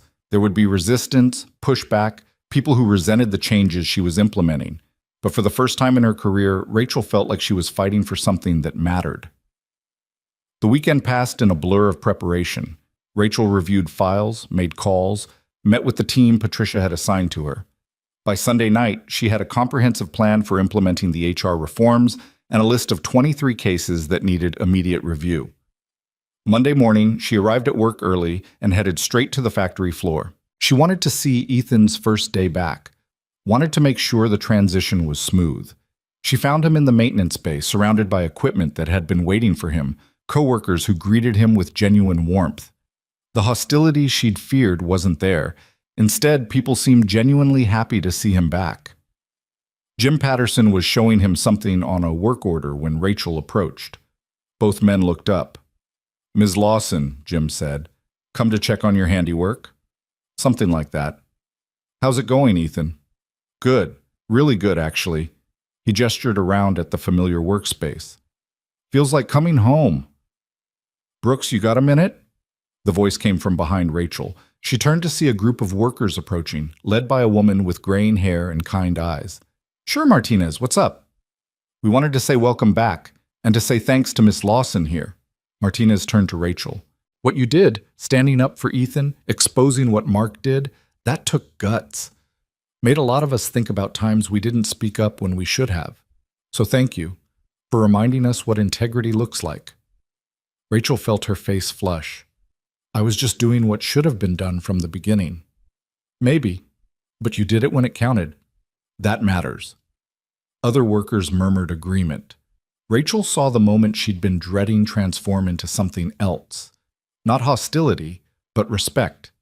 These people understood that she'd risked something real to fight for one of their own. In their world, that meant everything. After they dispersed, Ethan walked Rachel back toward the administrative building. See? You're a hero now. Better get used to it. I'm not a hero. I'm just someone who finally did her job properly. That makes you a hero in this place. He paused at the door. Rachel, I know we didn't start off on the best terms. And I know this whole situation has been weird and complicated, but I'm glad we ended up on the same side. You're good people. So are you, Rachel said. And Ethan, if you ever have any problems, anything at all, you come straight to me. No more suffering in silence. Deal? Deal. Back in her office, Rachel dove into the work that would consume the next several months of her life. The first case on her list was Sarah Chen, the woman who'd filed a harassment complaint and been forced out. Rachel tracked her down through LinkedIn. She was working at a smaller manufacturing company across town now, in a position well below what her qualifications suggested she should have. Rachel called her that afternoon. Ms. Chen, my name is Rachel Lawson. I'm with Riverside Manufacturing. I'd like to talk to you about the complaint you filed 18 months ago. There was a long silence on the other end. Then, why now? Why do you suddenly care now? Because we're conducting a comprehensive review of all HR cases, and yours showed irregularities that should have been investigated properly. I'd like to fix that if you're willing to talk to me. Another silence. Will it matter? Will anything actually change? I can't promise it will undo what happened to you, but I can promise that we're serious about accountability this time. The people who failed you are being held responsible. The system that allowed it to happen is being reformed. I heard about Ethan Brooks. Read the article. So you're the one who went to the press? Yes. That took guts. They buried my complaint in 48 hours, told me I was being oversensitive, made it clear that if I pushed, I'd be fired, so I quit before they could destroy me completely. Sarah's voice cracked slightly. I loved that job. I was good at it, and they took it from me because I wouldn't put up with being harassed. I'm sorry. I'm so sorry that happened to you. Are you sorry enough to actually do something about it? Rachel thought about the victim's compensation fund, about the reforms being implemented, about the chance to make things right. Yes, I am. Will you meet with me? They set up a meeting for later that week. After hanging up, Rachel added detailed notes to Sarah's file, cross-referenced the supervisor who'd been accused, and flagged 3 other complaints involving the same person that had been similarly dismissed. The pattern was unmistakable, and it made her sick. Over the next few days, Rachel fell into a rhythm. Days spent reviewing cases, interviewing witnesses, building evidence. Evenings spent implementing the new procedures, training the team Patricia had assigned to her, creating systems designed to prevent future abuses. It was exhausting, consuming work, but it felt right in a way her job never had before. On Wednesday, she met with Sarah Chen in a coffee shop downtown, neutral territory away from the company that had failed her. Sarah was younger than Rachel had expected, maybe 28, with tired eyes that had seen too much disappointment. Thank you for meeting me, Rachel said. I almost didn't come.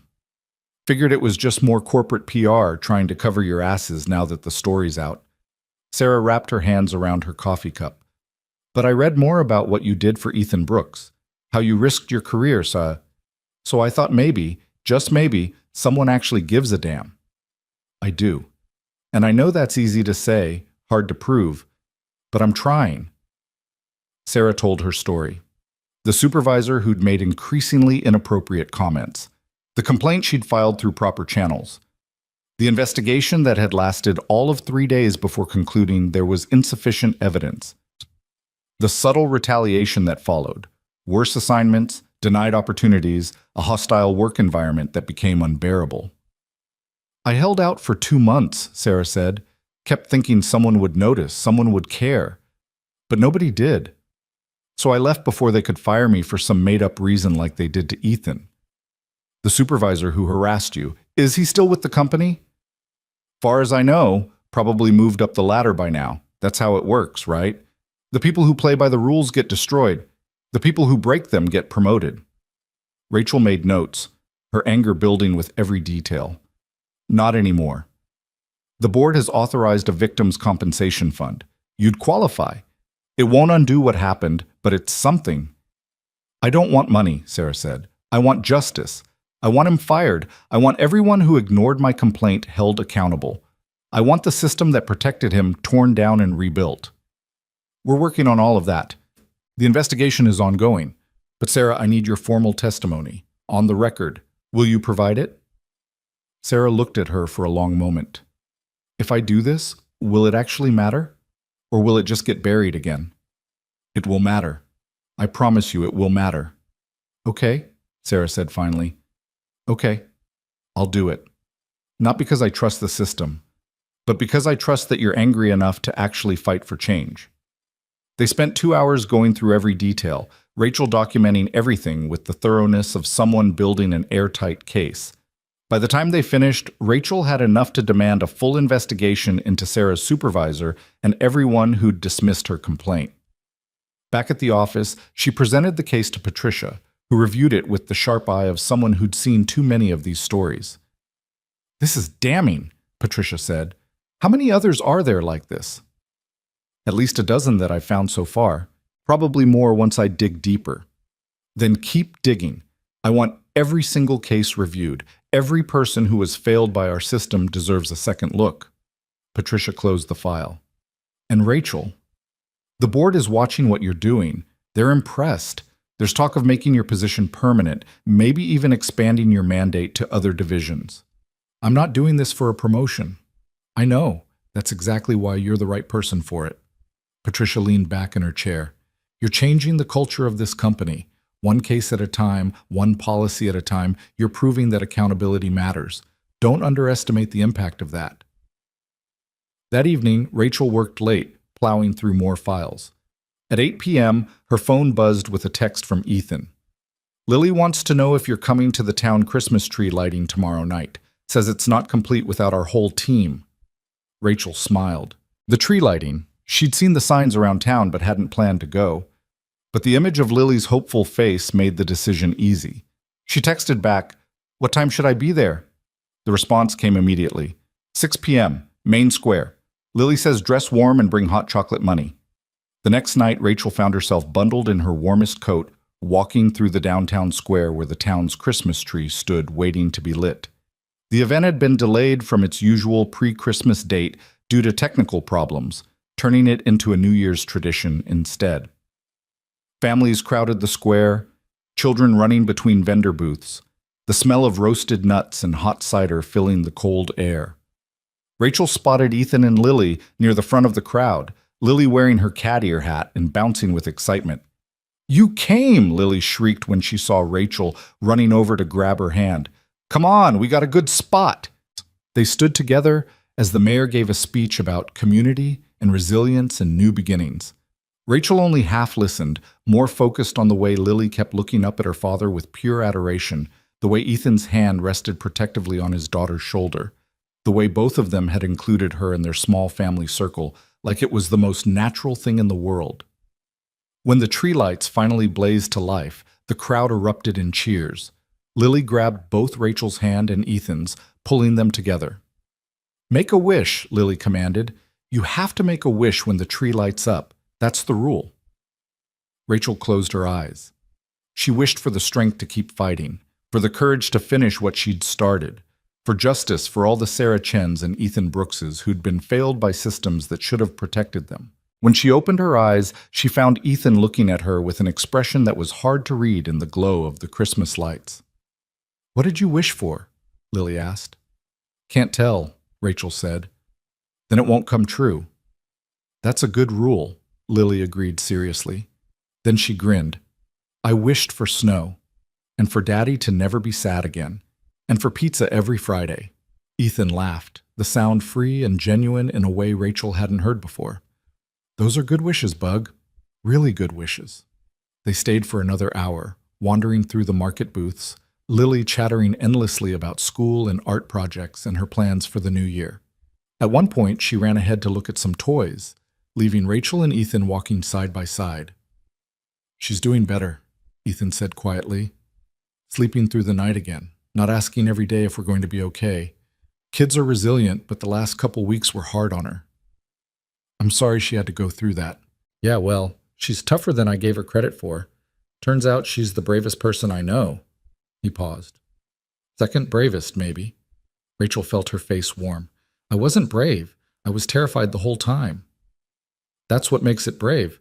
Being scared and doing it anyway." Ethan stopped walking, turning to face her. "Rachel, I know we've said thank you about 100 times, but I need you to understand what you gave back to us. It's not just a job, it's dignity. It's security. It's the ability to sleep at night without wondering if we'll lose everything. That's not something I can ever really repay." You don't need to repay it. You deserved it all along. Maybe, but I wouldn't have it without you. He reached out and squeezed her hand briefly. So thank you for fighting, for not giving up, for being someone who actually gives a damn about what's right. Before Rachel could respond, Lily came racing back, pulling on both their hands. Come on! They're giving out free cookies shaped like stars. We have to get some before they're gone. They let themselves be dragged toward the cookie booth, Lily's enthusiasm infectious, the night air full of possibility. As the three of them stood in line, Rachel felt something shift inside her.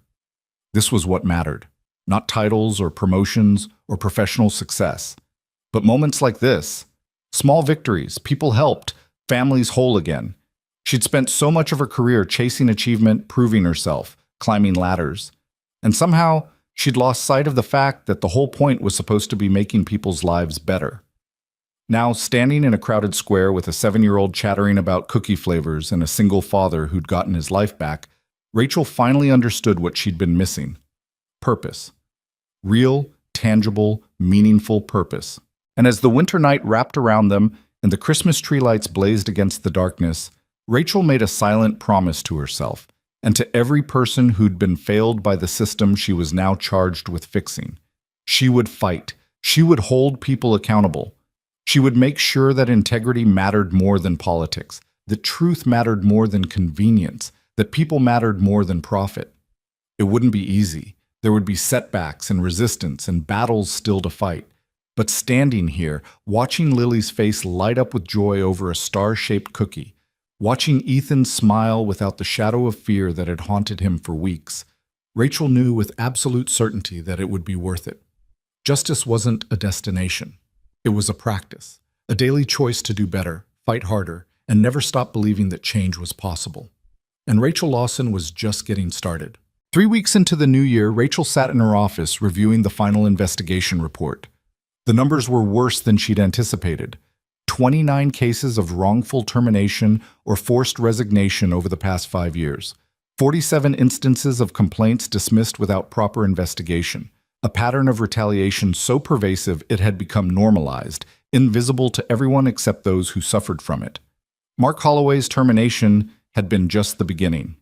The investigation had uncovered a network of supervisors and mid-level managers who'd protected each other, buried complaints, and destroyed careers to maintain their power.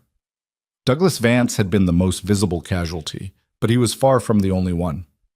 Patricia knocked on Rachel's doorframe. "You look like you've been here all night." "Just since 5, Rachel admitted, rubbing her eyes. "Wanted to finish the summary before the board meeting. And we have a mess that's going to take years to fully clean up. But at least now we're actually cleaning instead of just covering up."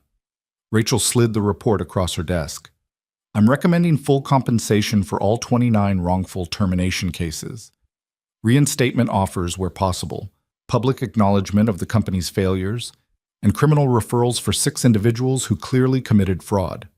Patricia picked up the report, scanning the executive summary. Her expression grew progressively grimmer. "The board's not going to like this. The financial exposure alone is massive. The legal exposure of not addressing it is worse, and the moral imperative to make this right isn't negotiable." Rachel met her eyes. "You told me to be thorough. This is thorough." "I know, and you're right," Patricia sighed. "But prepare yourself for pushback. There are still people on the board who think we should minimize exposure, settle quietly, move on quickly. They're going to argue that dredging up old cases does more harm than good." "What do you think?" "I think that's exactly the kind of thinking that created this mess in the first place." Patricia set the report down. "I'm with you, Rachel, but this fight isn't over. It's just entering a new phase."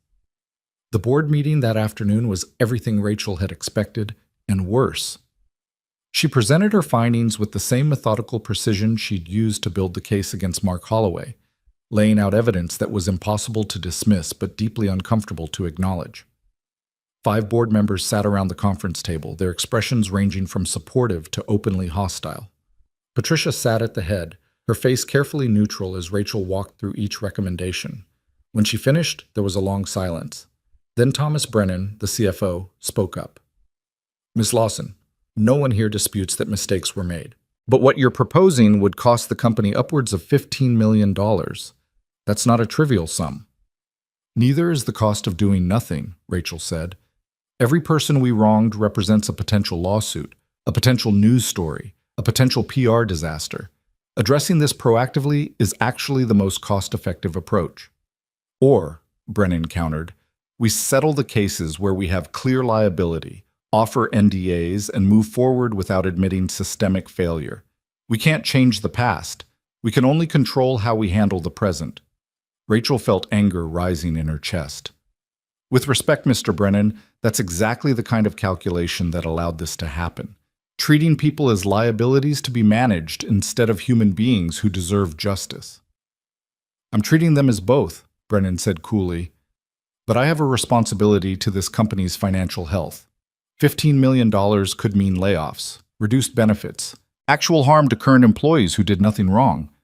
Then maybe we should look at executive compensation instead of punishing workers for management's failures. The words were out before Rachel could stop them. The room went silent. Patricia's eyes widened slightly. Brennan's face flushed red. "Excuse me?" he said. Rachel knew she'd crossed a line, but there was no going back now. "I'm saying that the people who created this mess, who profited while employees were being destroyed, should bear the cost of fixing it, not the workers who had nothing to do with it. Are you suggesting we cut board compensation to fund your crusade?" "I'm suggesting we prioritize making victims whole over protecting the people who enabled their victimization." Brennan stood abruptly. "This is outrageous, Patricia. I will not sit here and be lectured by Sit down, Thomas." Patricia's voice was steel. "Ms. Lawson is doing exactly what we hired her to do, and she's right. We can't preach accountability while protecting ourselves from its consequences." Brennan remained standing, his jaw clenched. "If we go down this path, I want it on record that I opposed it. When the shareholders start asking why our profits are down, I want everyone to remember who pushed for this." "Noted," Patricia said. "Now sit down so we can finish this discussion like professionals." The debate raged for another 2 hours. Rachel defended her recommendations, fielded hostile questions, refused to back down even when every instinct screamed at her to compromise, to soften her position, to make this easier for everyone. Finally, Patricia called for a vote, 4-1 in favor of implementing Rachel's full recommendations. Brennan was the lone dissent. "The motion carries," Patricia said. "Ms. Lawson, you have authorization to proceed with victim compensation, reinstatement offers, and criminal referrals. Draft a public statement acknowledging our failures and outlining our reforms. And Thomas, start working on a budget that doesn't involve layoffs." After the meeting, Rachel sat in her office feeling simultaneously victorious and exhausted. Her phone buzzed with a text from Ethan. "Lily drew you another picture. This one has you riding a dragon. Apparently you're a dragon rider now." Despite everything, Rachel smiled. She texted back, "Dragons are my specialty." The response came immediately. "She also wants to know if you're coming to her art show at school next Friday. She's very insistent." Rachel checked her calendar. She had 3 meetings scheduled that afternoon, all of them important. Then she thought about Lily's face, about the child who'd stood in a conference room and fought for her father with nothing but honesty and love. "I'll be there. What time?" Over the next month, Rachel threw herself into the monumental task of contacting every person who'd been wronged, offering compensation and reinstatement where possible, acknowledging harm where it couldn't be undone. Each conversation was its own kind of heartbreak. Sarah Chen took the compensation but declined reinstatement. "I've moved on," she said. "I have a good job now, with people who value me. But thank you for caring enough to try." Others accepted immediately, grateful for the chance to return to careers that had been stolen from them. Some were angry, wanting more than money could provide. A few refused to engage at all, too hurt by what had happened to trust that anything had really changed. Rachel understood all of it. Justice delayed was justice denied, and no amount of compensation could give people back the years they'd lost, the opportunities that had passed, the damage to their sense of self-worth and security. But it was something. It was acknowledgement. It was the company finally saying, "We were wrong, and we're trying to do better." Throughout it all, Rachel found herself leaning on an unexpected support system. Ethan became someone she called when the work got overwhelming. when she needed to talk to someone who understood what it meant to be on the receiving end of corporate indifference. Their conversations ranged from practical advice about how to approach traumatized former employees to deeper discussions about justice, forgiveness, and whether systems could really change. Lily provided a different kind of support. Regular drawings delivered through her father, each one depicting Rachel in increasingly fantastical scenarios. Rachel as a superhero, Rachel as an astronaut, Rachel as a wizard casting spells. The unfiltered admiration of a 7-year-old who thought Rachel hung the moon. Rachel kept every single drawing, pinned them to the wall of her office where she could see them during difficult days. They reminded her why this work mattered, why fighting was worth it even when it was hard. On Friday, she left work early for the first time in weeks to attend Lily's art show. The elementary school gymnasium was crowded with proud parents and excited children, artwork displayed on tables around the perimeter. Rachel found Ethan standing near Lily's section, looking simultaneously proud and overwhelmed by the chaos. "Thanks for coming," he said. "You didn't have to." "Yes, I did. I promised." Rachel looked at the artwork on display, a series of paintings Lily had done showing different seasons. They were good, showing a natural talent that went beyond typical 7-year-old ability. "She's talented," Rachel said. "She gets it from her mom. Sarah was an artist." Ethan's voice was soft. "She died 3 years ago. Cancer. It was fast and brutal, and by the time we knew something was really wrong, it was too late to do anything but say goodbye." Rachel felt her heart clench. I'm so sorry. I didn't know. No reason you would. But yeah, it's been just me and Lily since then, learning how to be both parents, how to fill the spaces Sarah left behind. He paused. That's why losing my job was so terrifying. She made me promise to take care of Lily, to make sure she had everything she needed. And I almost failed at the one thing that mattered most. But you didn't fail. You fought. You survived. You're still here. Because you helped. Ethan looked at her. Sarah would have liked you. She was big on people who actually gave a damn about doing the right thing. Before Rachel could respond, Lily came running over, her face flushed with excitement. "You came. Did you see my paintings?" "I did. They're beautiful." "That one's my favorite." Lily pointed to a summer scene full of bright colors and sunshine. "It's the park where Daddy takes me. See the swings? And the big tree where we have picnics?" "I see it. You captured it perfectly." Lily beamed. Then she grabbed Rachel's hand with the unself-conscious affection of childhood. "Come meet my teacher. I told her all about how you helped my daddy." Rachel let herself be dragged across the gymnasium to meet a kind-faced woman in her 50s who smiled warmly. "Ah, you must be Rachel. Lily talks about you constantly. You and her father are apparently the heroes of her personal story." "She's the real hero," Rachel said. "I just helped a little." "From what I understand, you did more than help a little. What you did took real courage." The teacher lowered her voice. "I've taught for 28 years. I've seen too many kids whose parents were destroyed by systems that didn't care. It's nice to see someone actually fighting back." After the art show, Ethan suggested they get dinner, all 3 of them. They ended up at a family restaurant that was loud and cheerful, with crayons at every table and a kids' menu shaped like a rocket ship. Lily colored enthusiastically while they waited for food, chattering about her classmates and upcoming projects. Rachel found herself relaxing in a way she rarely did, the professional armor she usually wore falling away. This wasn't networking. This wasn't strategic relationship building. This was just dinner with people who'd somehow become important to her. "So how's the investigation going?" Ethan asked after Lily had wandered off to look at the dessert display case. "Brutal, necessary, overwhelming." Rachel took a sip of water. "But we're making progress. 29 people are getting compensation. 6 criminal referrals went to the DA's office. And we've implemented 17 new policies to prevent this from happening again." "Do you think it'll work, the new policies?" "I think it's better than what we had. But real change isn't about policies. It's about culture. It's about making people believe that reporting problems won't destroy them, that speaking truth to power won't end their careers." Rachel paused. "That's the harder work. That's what'll take years." "But you're doing it." "I'm trying to." Rachel looked at him. "Some days I wonder if it's enough. If anything I do can actually make a difference in the long run." It already has. Look at me. Look at all those other people you're helping. That's not abstract, that's real. Ethan leaned forward. You know what Lily said the other day? She said when she grows up, she wants to be like you, someone who helps people and isn't afraid of anything. Rachel felt tears prick her eyes. I'm afraid of lots of things. But you do it anyway. That's what being brave means. Lily returned with definitive opinions about dessert. They should all get chocolate cake because chocolate cake was objectively the best. They indulged her, and Rachel found herself laughing at Lily's chocolate-covered face, at the easy warmth of this makeshift family dinner, at the unexpected joy of being included in their small circle. As they were leaving, Lily took both their hands again, swinging between them as they walked to the parking lot.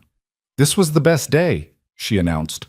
Art show and dinner and chocolate cake and both my favorite people. Both? Ethan asked, pretending to be wounded. I thought I was your favorite person. You're my favorite daddy, Lily said seriously. And Rachel's my favorite Rachel. You're different categories. They reached Rachel's car, and she knelt down to Lily's level. Thank you for inviting me to your art show. I love seeing your paintings. Will you come to the next one, in the spring? If I can, absolutely. Lily threw her arms around Rachel's neck in a fierce hug. I'm glad you're our friend. You make Daddy smile again. After they left, Rachel sat in her car for a long moment, overwhelmed by emotions she couldn't quite name. Somewhere along the way, this had stopped being about guilt or professional redemption. These people had become real to her, important to her, family, in a way she hadn't expected. The following week, the company's public statement went live. It was unprecedented. A major corporation acknowledging systemic failure, naming specific cases, committing to comprehensive reforms. The media response was immediate and intense. Rachel did interview after interview, carefully explaining the changes being implemented while refusing to throw individual employees under the bus. This wasn't about bad people, she told one reporter. This was about bad systems that made it easy for people to make bad choices. Our job now is to create systems that make it easier to do the right thing. The publicity brought unexpected consequences. Other companies reached out, asking for consulting on their own HR reforms. Universities invited Rachel to speak. Advocacy groups wanted to partner on broader workplace justice initiatives. Patricia called her into her office on a Tuesday afternoon. The board wants to make your position permanent, Director of Workplace Integrity and Reform, expanded mandate across all divisions, significant budget increase. Are you interested? Rachel thought about it. About the work still undone, about the Sarah Chens and Ethan Brookses still out there, waiting for someone to fight for them, about the culture change that would take years to fully implement. Yes, she said, but on one condition, which is no more quiet settlements, no more NDAs to hide problems. Everything we do transparently. If we mess up, we acknowledge it publicly. If we fix something, we share how so other companies can learn. No more protecting our reputation at the expense of truth. Patricia smiled. The board anticipated you'd say something like that. They agreed to it before I called you in here. They did? Turns out having principles is good for business. Who knew? Patricia stood and extended her hand. Congratulations, Director Lawson. Try not to burn the place down. No promises. That evening, Rachel called Ethan to tell him the news. His genuine happiness for her success made something warm bloom in her chest. We should celebrate, he said. Lily's been asking when we can do another pizza night. She has very strong opinions about celebration protocols. Pizza night sounds perfect. Tomorrow, 6 o'clock? I'll be there. But the next day brought unexpected complications. Rachel was in the middle of reviewing a new policy draft when her assistant buzzed. There's someone here to see you. Says it's urgent. A Mark Holloway? Rachel's blood ran cold. Mark had been fired, was facing criminal charges, had every reason to blame her for the destruction of his life. What was he doing here? Should I call security? Her assistant asked, clearly concerned. Rachel thought about it, then said, No, send him in, but stay close just in case. Mark Holloway walked into her office looking like a man who'd aged a decade in 6 weeks. His expensive suit was gone, replaced by jeans and a worn jacket. His confident swagger had been replaced by something that looked like defeat. Ms. Lawson, he said, standing awkwardly by the door. Thank you for seeing me. What do you want, Mark? He flinched at her tone. I wanted to apologize. I know it doesn't mean much. I know it doesn't fix anything, but I needed to say it. Rachel studied him, looking for manipulation or calculation. She found only exhaustion and what looked like genuine remorse. Sit down, she said finally. He sat, hands clasped in his lap. I've had a lot of time to think about what I did, about why I did it. And the truth is, I don't have a good reason. Brooks embarrassed me, made me look bad. And instead of dealing with it like an adult, I destroyed his life. Because I could. Because the system let me. The system you helped build and maintain, Rachel said. Yeah, I did, Mark's voice cracked. I told myself I was just playing the game, that everyone did it, that it was Brooks' fault for not knowing how things worked. I had a dozen justifications, and they all sounded reasonable right up until I had to watch that man's daughter cry in a boardroom because of what I'd done. Rachel said nothing, waiting. I'm not asking for forgiveness, Mark continued. I don't deserve it. I'm probably going to jail. My wife left me. My friends won't return my calls. My career is over, and all of that is my fault. He looked up at her with red-rimmed eyes. But I wanted you to know that I see it now. I see what I did, what I was. And I'm sorry for what I did to Brooks, for what I tried to do to you, for all of it. Why are you telling me this? Because my lawyer says I should be thinking about character witnesses for sentencing, about people who might say I'm not completely irredeemable. He laughed bitterly. But I realized I don't deserve that. I don't deserve anyone speaking up for me, so I'm not asking. I just wanted you to know that at least one person who is part of the problem understands why it has to change. Rachel felt a complicated mix of emotions. This man had nearly destroyed Ethan, had been part of a system that hurt dozens of people, deserved every consequence coming his way. But he was also a human being sitting in front of her, broken by the weight of his own choices, trying to take responsibility in the only way he knew how. I appreciate you saying this, Rachel said carefully. But Mark, the person you really need to apologize to is Ethan Brooks, not me. I know, I tried to call him. He won't pick up. Can't say I blame him. Would you be willing to apologize in writing? A real apology, taking full responsibility? Mark nodded. If he'd accept it, yes. I'll ask him. No promises. Rachel stood, signaling the conversation was over. And Mark, I hope you use this time to really think about how you got here, about what kind of person you want to be when you come out the other side. Because the system that enabled you is being torn down. The world you knew doesn't exist anymore. After he left, Rachel sat at her desk for a long time, processing the conversation. She'd expected to feel satisfaction at seeing Mark brought low. Instead, she just felt sad. Sad about the waste of it all, the unnecessary suffering, the lives damaged because people chose power over integrity. That evening at Ethan's apartment, she told him about Mark's visit. He listened quietly, his expression unreadable. He wants to apologize? Ethan said finally. He offered to put it in writing, to take full responsibility. I think he's genuine, but I could be wrong. Ethan was quiet for a long moment, absently watching Lily play with her toys in the corner. Part of me wants to tell him to go to hell, wants to make sure he suffers the way he made me suffer. That's understandable. But another part of me just feels tired, like holding on to that anger takes energy I don't have. Like maybe accepting his apology isn't about letting him off the hook. It's about me being able to move forward. He looked at Rachel. What do you think? I think forgiveness is complicated. You don't owe it to him, but you might owe it to yourself to consider it. Yeah, Ethan rubbed his face. Tell him I'll accept a written apology, but I don't want to see him or talk to him, just the letter. I'll let him know. Lily looked up from her toys. Daddy, is it pizza time yet? Soon, Bug. Rachel and I are talking about grown-up stuff. Boring. Lily returned to her play and Rachel found herself smiling at the casual dismissal. They ate pizza at the small table, Lily regaling them with increasingly elaborate stories about her day at school. Rachel found herself watching Ethan, noticing how much lighter he seemed now. The fear and exhaustion that had haunted him were fading, replaced by something that looked like hope. After dinner, while Ethan was putting Lily to bed, Rachel stood at the window looking out at the city lights. She thought about the journey that had brought her here, from that moment in Gerald's office when she'd signed a termination letter without asking enough questions, to this evening in a modest apartment that felt more like home than her own place. She'd lost things along the way, her certainty that systems could be trusted, her belief that following rules was enough, her comfortable detachment from the consequences of her decisions.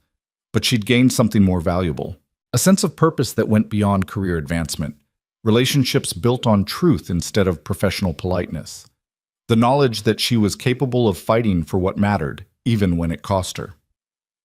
"She wants you to come say goodnight," Ethan said, appearing from the hallway. "Apparently the bedtime ritual isn't complete without you."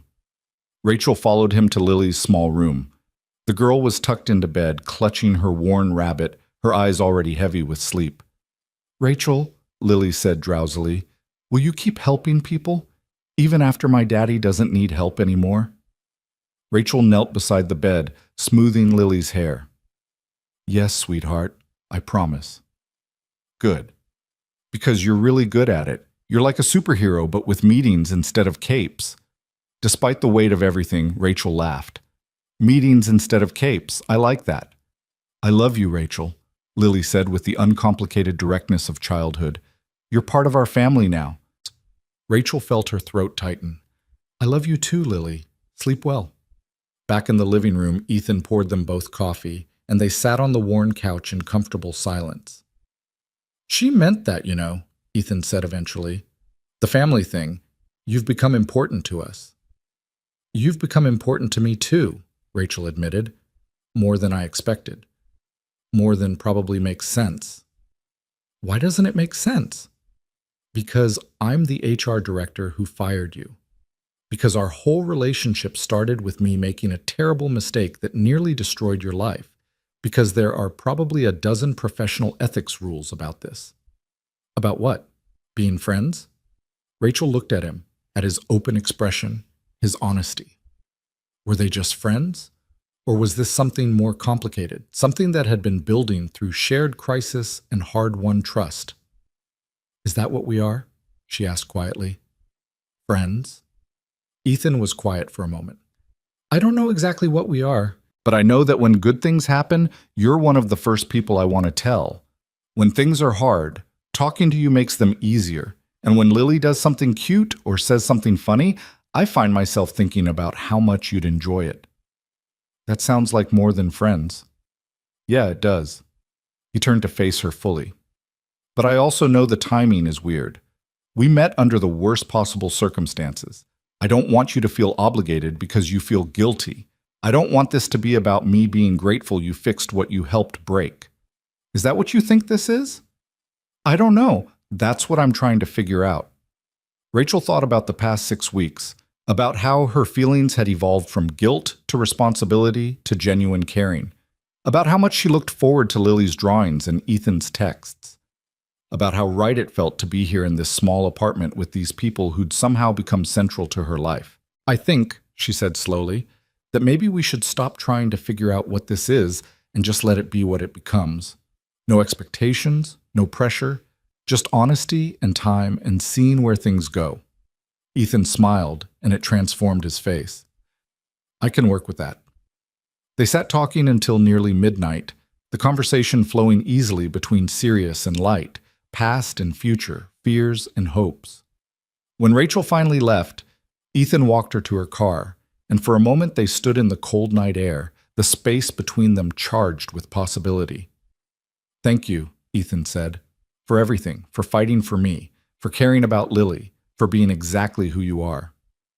Thank you for giving me a chance to do better, to be better."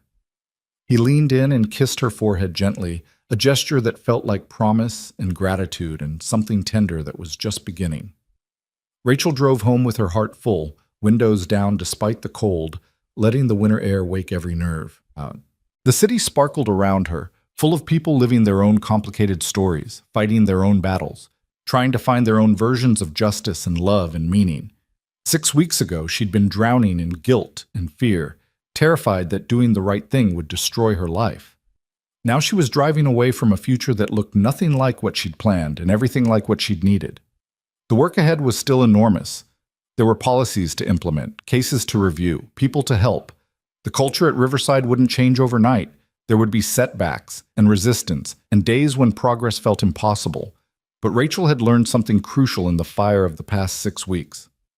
She'd learned that courage wasn't the absence of fear. It was choosing to act despite it. She'd learned that systems could change if people were willing to fight for that change. She'd learned that doing the right thing might cost you everything, but not doing it cost you something more important: your integrity, your self-respect, your ability to look at yourself in the mirror. And she'd learned that sometimes the people you hurt become the people who teach you the most about grace and forgiveness and the possibility of redemption. 3 months later, Rachel stood at a podium in a hotel conference room, addressing a gathering of HR professionals from across the state. The conference had invited her to speak about the Riverside reforms, about how to create workplace cultures that valued truth over comfort. She looked out at the audience and saw people at every stage of their own journeys. Some were eager, taking notes, hungry for change. Others looked skeptical, protective of the systems they knew. A few looked openly hostile, seeing her as a threat to the comfortable order of things. Rachel understood all of them. She'd been all of them at various points. "I'm going to tell you a story," she began, "about a man who was fired 3 days before Christmas because I signed a document without asking enough questions. About a 7-year-old girl who had to fight her father's battles because the adults had failed. About a system so broken that good people made terrible choices and called them necessary." She told the whole story, holding nothing back. Her mistakes, her fears, the moment she decided that her career wasn't worth more than another person's life, the cost of speaking truth, the unexpected rewards of choosing integrity. The audience was silent, transfixed. "I'm not standing here as an expert who has it all figured out," Rachel concluded. "I'm standing here as someone who screwed up badly and got a chance to make it right, who learned that real change is possible, but only if we're willing to pay the price for it. That price might be our comfort, our certainty, our professional advancement. But the alternative, staying silent while people suffer, costs us something we can't get back: our humanity." The applause was thunderous. Afterward, people lined up to talk to her, to share their own stories of workplace injustice, to ask for advice on implementing reforms in their own organizations. A young woman approached near the end, tears streaming down her face. "Thank you," she said. "I was about to quit my job because I reported harassment and nothing happened. But hearing you speak, hearing that change is possible, it made me think maybe I should fight instead. Maybe one person can make a difference." Rachel took both the woman's hands in hers. One person can absolutely make a difference, but you don't have to do it alone. There are resources, advocacy groups, people who will stand with you. And if you need help navigating this, here's my card. Call me." The woman clutched the card like a lifeline. "Thank you. Thank you so much." Rachel drove home that evening feeling the weight of new responsibility settling on her shoulders. Every speech she gave, every interview she did, every person she inspired to fight their own battles, it all added up to something larger than herself. A movement, maybe, or at least a conversation about what workplaces could be if we demanded better. Her phone rang as she pulled into her parking garage. "Ethan." "How'd the speech go?" he asked. "Good. Intense. I think I convinced at least a few people to actually try changing their systems. That's my dragon rider, slaying corporate culture one speech at a time." Rachel laughed. "Lily's been updating my mythology again? She has you fighting like 3 different kinds of evil now? It's very elaborate. She drew a whole comic book." "I can't wait to see it." "Well, you can see it at dinner tomorrow, if you're still coming." They'd been doing this for weeks now, regular dinners, family time, building something that felt increasingly solid and real. Slowly, carefully, letting trust deepen into something more. "I'll be there. Should I bring anything?" "Just yourself, and maybe prepare for Lily to pitch you her idea for a movie about your life. She's very insistent it should star someone named Zendaya." "I'm flattered by her casting choice." After they hung up, Rachel sat in her car for a moment, marveling at how much had changed. 6 months ago, she'd been a different person, careful, political, focused on climbing ladders and protecting her position. She'd been successful by every conventional measure, but hollow in ways she hadn't wanted to acknowledge. Now her life looked messier on paper. more complicated, more risky, but also more real, more meaningful, more aligned with the person she actually wanted to be. The following Saturday, Rachel found herself at the park with Ethan and Lily, watching the girl play on the swings while spring sunshine warmed their faces. It was the park from Lily's painting, the one she'd displayed at her art show, and seeing it in real life felt like stepping into one of those moments you knew you'd remember years later. "I've been thinking," Ethan said, his hand finding hers on the bench between them, "about what comes next." "Yeah? Lily starts second grade in the fall. I've been at Riverside for almost a year again now. Things feel stable in a way they haven't in a long time." He paused. Stable enough to start thinking about the future. Real future, not just getting through the next week. Rachel's heart started beating faster. What kind of future? The kind where maybe we stop pretending this is casual, where we acknowledge that what we have is important and worth protecting and building on. He turned to face her. The kind where I tell you that I love you and ask if maybe you feel the same way. Rachel felt tears spring to her eyes. "You love me?" "Yeah, I do. Probably have for a while now. Just didn't want to say it until I was sure you were ready to hear it." "I love you too," Rachel said, the words feeling both monumental and simple. "I didn't plan to. Didn't expect to. But I do." Ethan kissed her then, soft and sweet and full of promise. When they broke apart, Lily was standing in front of them with her hands on her hips. "Finally," she announced. "I was wondering when you two would figure it out." They both laughed, and Ethan pulled Lily into a hug that included Rachel, the three of them tangled together in the spring sunshine. A family built not by biology or convenience, but by choice and truth and the hard work of healing. That evening, after Lily was asleep, Rachel and Ethan sat on his apartment balcony, looking out at the city lights. Tomorrow, Rachel would go back to her office and continue the work of reforming workplace culture. There would be more cases to review, more people to help, more battles to fight. The work would never be truly finished. But tonight, she let herself just be here. Present, content. Wrapped in the warmth of Ethan's arm around her shoulders, the sound of Lily's soft breathing from inside, the knowledge that she'd found something she hadn't even known she was looking for. "What are you thinking about?" Ethan asked. "About how 6 months ago I thought my life was ending, and it was, in a way. But it was also beginning." Rachel leaned into him. "About how the worst mistake I ever made led me here. To you. To Lily. To work that actually matters. To becoming someone I'm proud to be." Funny how that works sometimes. Yeah, funny how that works. They sat in comfortable silence, watching the city breathe around them. Two people who'd been broken and wrong and lost finding their way to something better.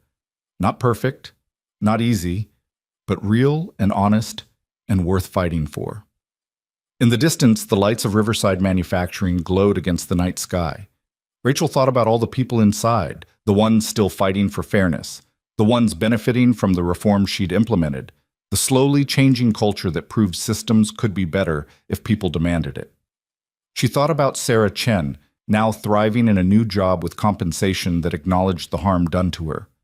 About Jim Patterson, 3 months from retirement, spending his final days training new supervisors in the importance of integrity. About Patricia Morrison, still fighting board battles to prioritize people over profit. About every person whose life had been touched by the choice to speak truth instead of accepting comfortable lies. The work would continue. The battles would keep coming, but Rachel had learned that she was strong enough to fight them. That courage wasn't something you either had or didn't have. It was something you chose every day in 1,000 small moments that added up to a life lived with integrity. And she had learned that sometimes the people you hurt become the people you love. That redemption was possible. That change was real. That one person choosing to do the right thing could ripple outward in ways impossible to predict. "Rachel?" Lily's sleepy voice came from the doorway. "I had a bad dream." Rachel stood immediately. "Come here, sweetheart. Want to tell us about it?" Lily shuffled over and climbed into Rachel's lap, still clutching her rabbit. "I dreamed that you went away and didn't come back." "I'm not going anywhere," Rachel said, smoothing Lily's hair. "I promise. You're stuck with me now." "Good," Lily mumbled, already drifting back to sleep against Rachel's shoulder. "Because you're family. and family doesn't leave. Ethan met Rachel's eyes over Lily's head, and in that look was everything they'd been through and everything still to come. The challenges and complications and beautiful mess of building a life together. The sacred responsibility of raising a child. The daily choice to love honestly and fight fiercely and never stop believing that better was possible. Rachel held Lily close and looked out at the city that had almost destroyed them and then became the place where they found each other, where justice had finally been served, where a system had changed because people refused to accept that it couldn't, where a story that began with a signature on a termination letter had become something infinitely more important, a testament to the power of choosing right over easy, truth over comfort, love over fear. And as the night deepened and the city lights blazed against the darkness, Rachel Lawson knew with absolute certainty that every risk had been worth it, every fear overcome, every battle fought. Because in the end, this was what mattered, not titles or success or professional advancement, but this moment, these people, this imperfect, beautiful, hard-won life built on the foundation of truth and sustained by the courage to keep fighting for what was right. She was exactly where she was meant to be, and that was everything.